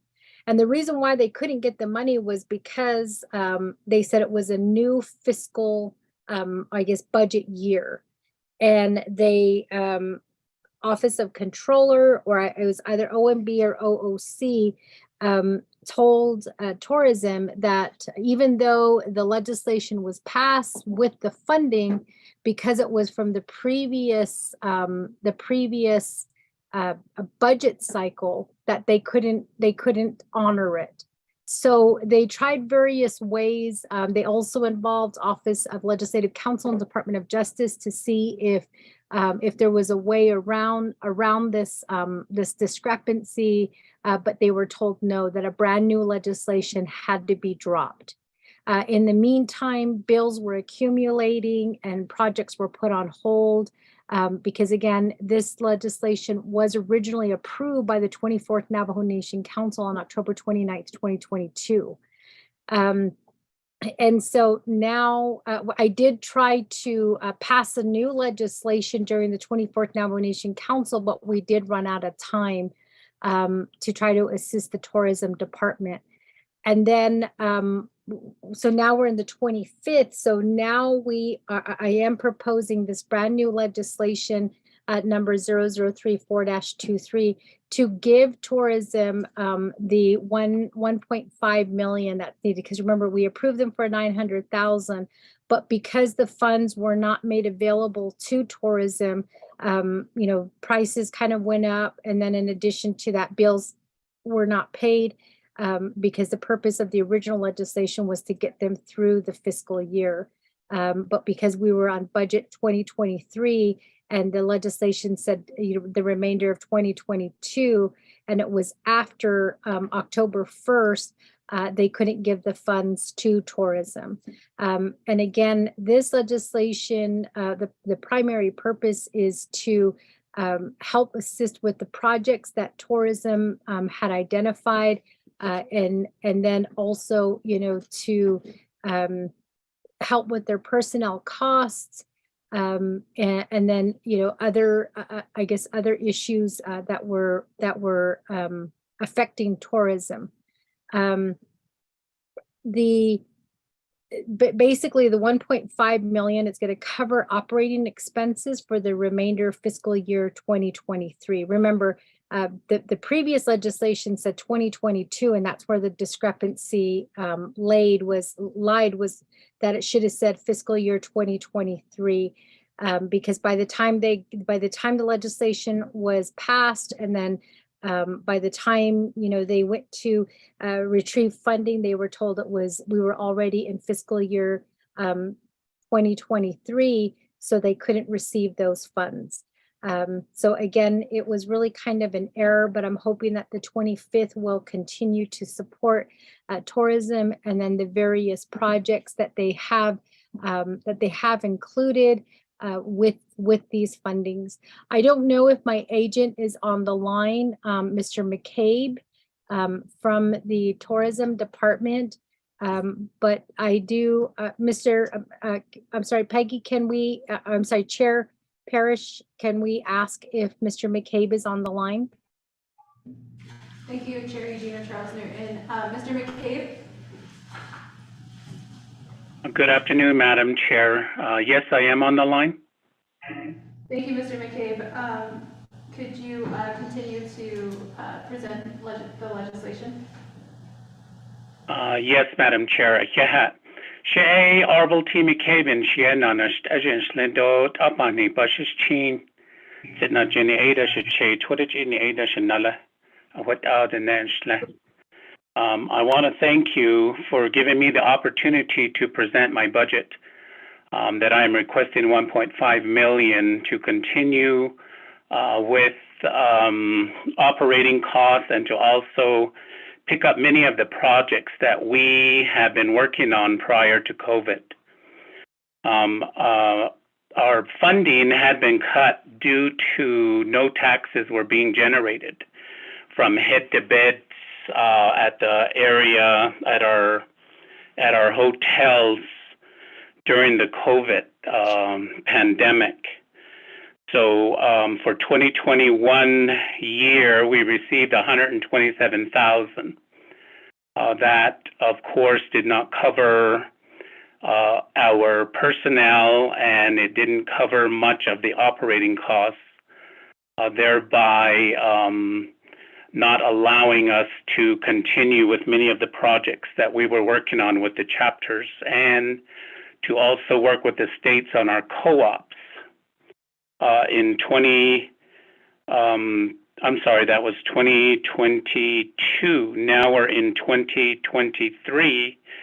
We were allocated $400,000, and still, due to many of the bills or the co-ops that we work with the states, we continue to pay those and continue to move forward in trying to catch up to ensure that we don't default on any of our bills that we received during those times.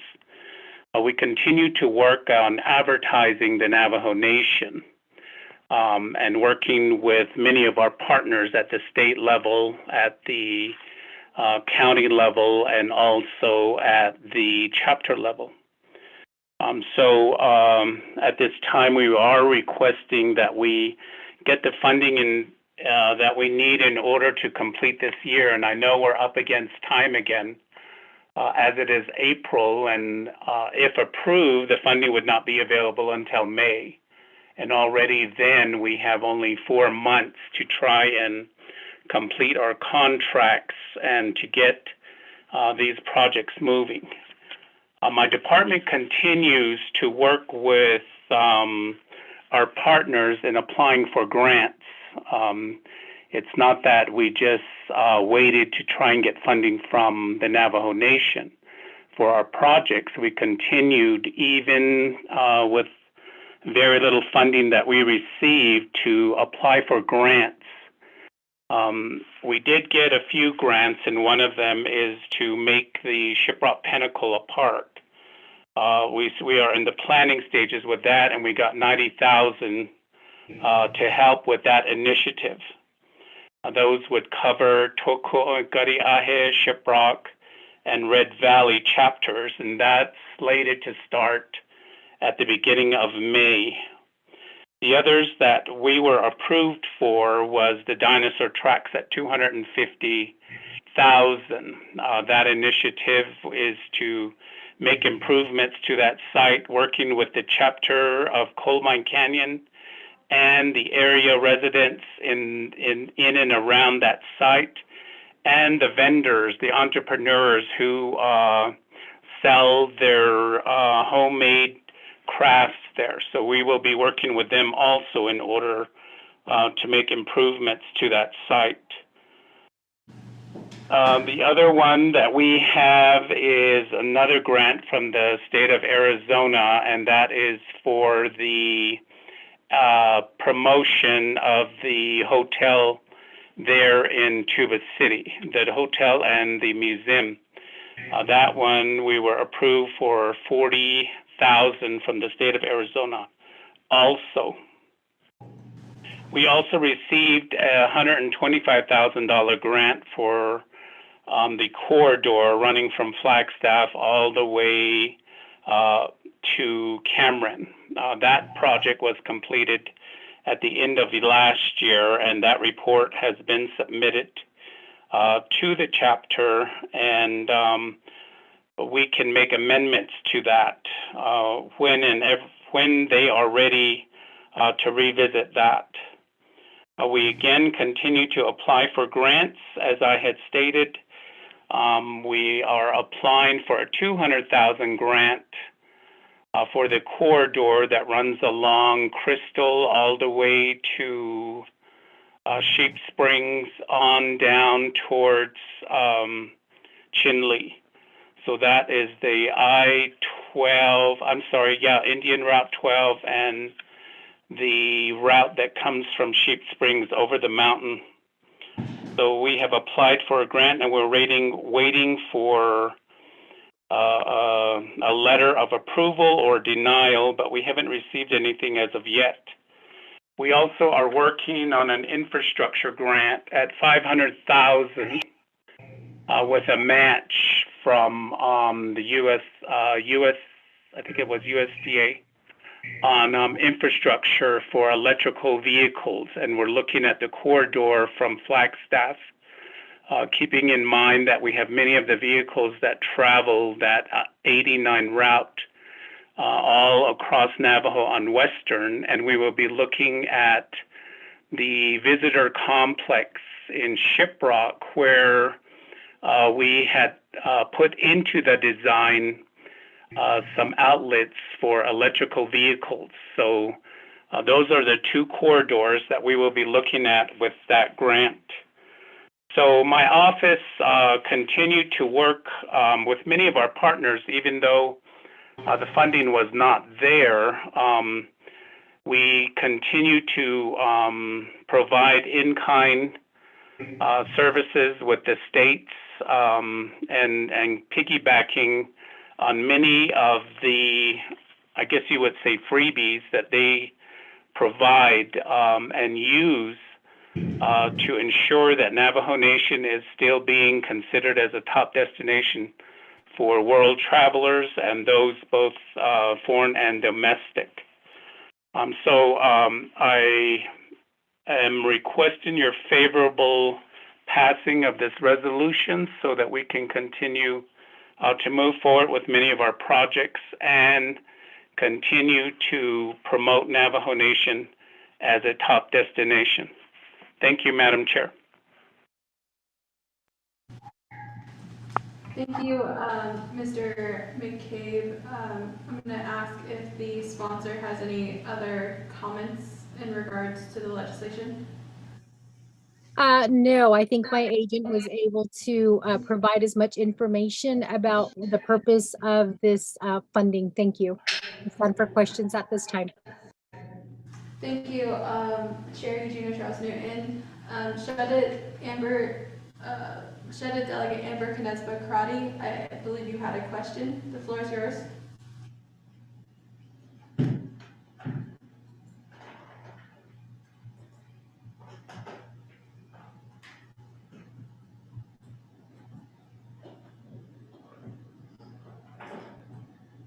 Members of Budget and Finance Committee, do we have any other questions for in regard? This is Delegate Cardi. The floor is yours. Appreciate it. Yeah, thank you, Delegate Charles Newton, for sponsoring this legislation. In terms of the tourism department unmet need, I am trying to look and ask if your agent can provide information if tourism department had requested an unmet need during the budget allocation. I'm just trying to make sure that the program is being proactive, and if they're receiving a cut from their division budget, I'm not sure if there's an appropriation or, I'm sorry, not an appropriation. If there's, if they mentioned the tax decrease, I would need to know then the division director or the administration, if this is the only funding that is currently available to help or sustain the tourism department, and as we go into budget season, are we going to be looking at a shortfall for this department? I'm just trying to understand the need of the department.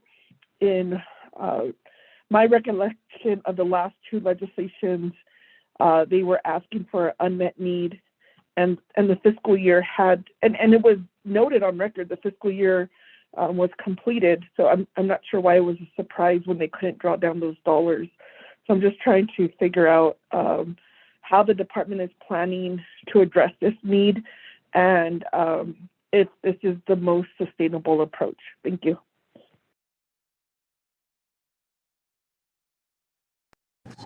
Thank you, Shadow Delegate Amber Knezba Karate. I'm going to turn the time back over to the sponsor. Thank you, Chair Parrish, and thank you, Shadeja Delegate Crotty, for those questions.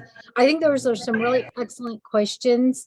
I'm going to go ahead and turn the floor over to my agent, who will best, be able to provide the best answer to that. Mr. McCabe? Thank you, Delegate Charles Newton, and Madam Chair. Delegate Amber Knezba-Crotty, I appreciate that question. And yes, if you recall back in the 24th Navajo Nation Council last year, we did have two legislations moving at the same time. That was the unmet need, and then that was the drawdown from the hospitality occupancy tax. And it was recommended by the Office of the Controller that it would be in our best interest to try and do a drawdown from the hospitality occupancy tax. And I believe that it was Delegate Slater at that time that said, let's move that one forward. And if that one didn't make it, then we would reintroduce the unmet need legislation. So the one that was requesting a drawdown is the one that was approved. Therefore, we did not go back to the unmet need legislation. And as far as for the upcoming year, now that the Navajo Nation has reopened and we are open for business without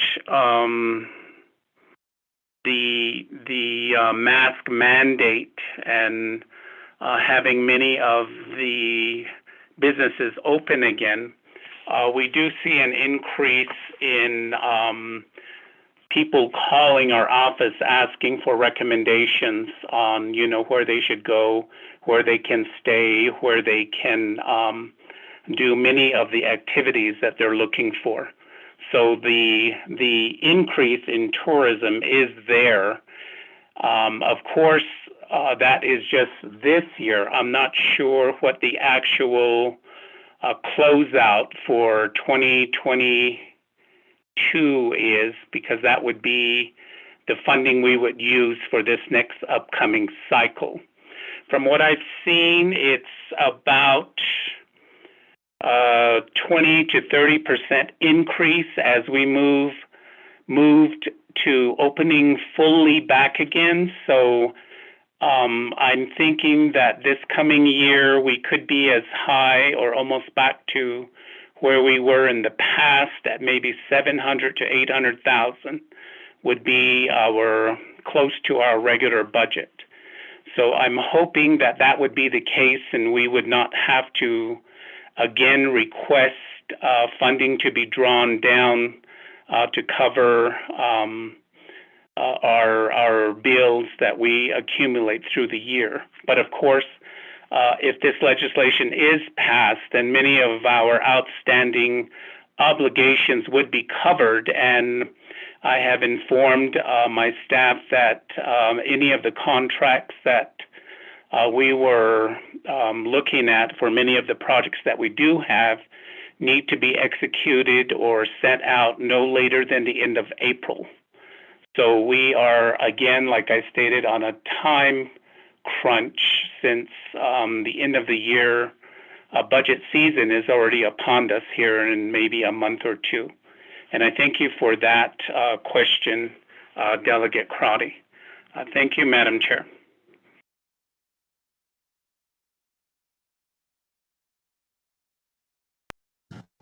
Thank you, Mr. McCabe. Shadow Delegate Amber Knezba-Crotty, do you have any other follow-up questions? They did know. I don't have a follow-up question. Thank you. Thank you.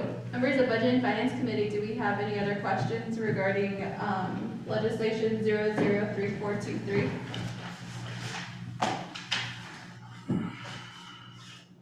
Second call.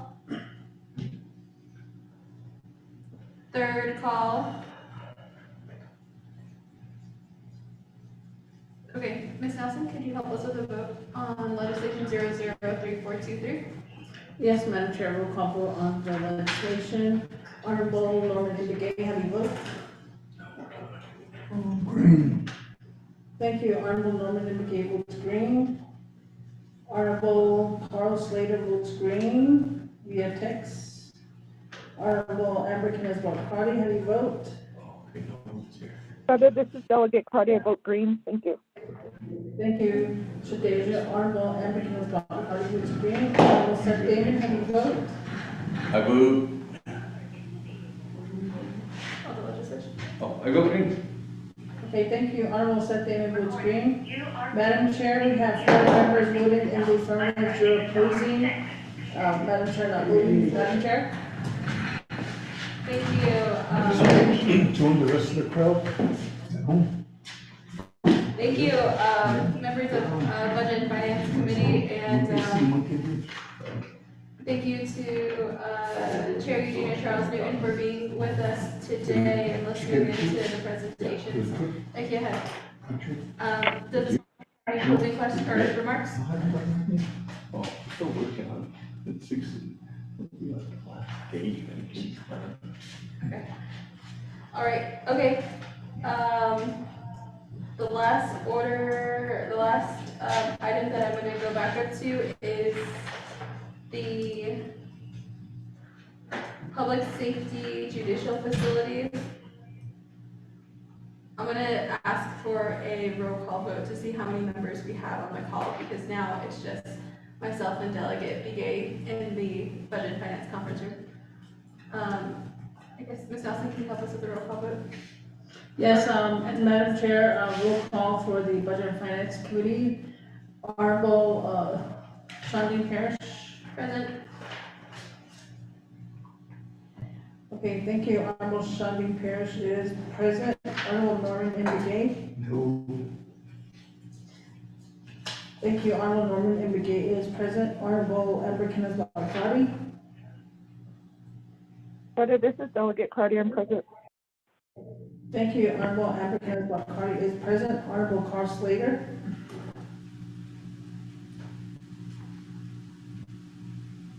Honorable Carl Slater. Honorable Seth Damon. Honorable Seth Damon. Madam Chair, we have 3 members present upon roll call, 2 members not answering roll call, and 1 member excused. Madam Chair?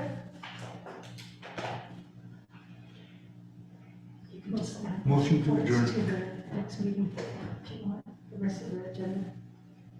We lost quorum. We can just do it that way. But the other parts that was important to discuss was the schedule. Well, we can schedule the work sessions for next meeting too, which is next week. Next week is the next Tuesdays are our next Budget and Finance Committee meeting. So I just announced that the next quarter session. I think you're right. Yeah, we can see the last one. Then do we adjourn or? Last turn. Okay, for everyone on the call, the Budget and Finance Committee has lost quorum. Adios. Okay. So I just end it.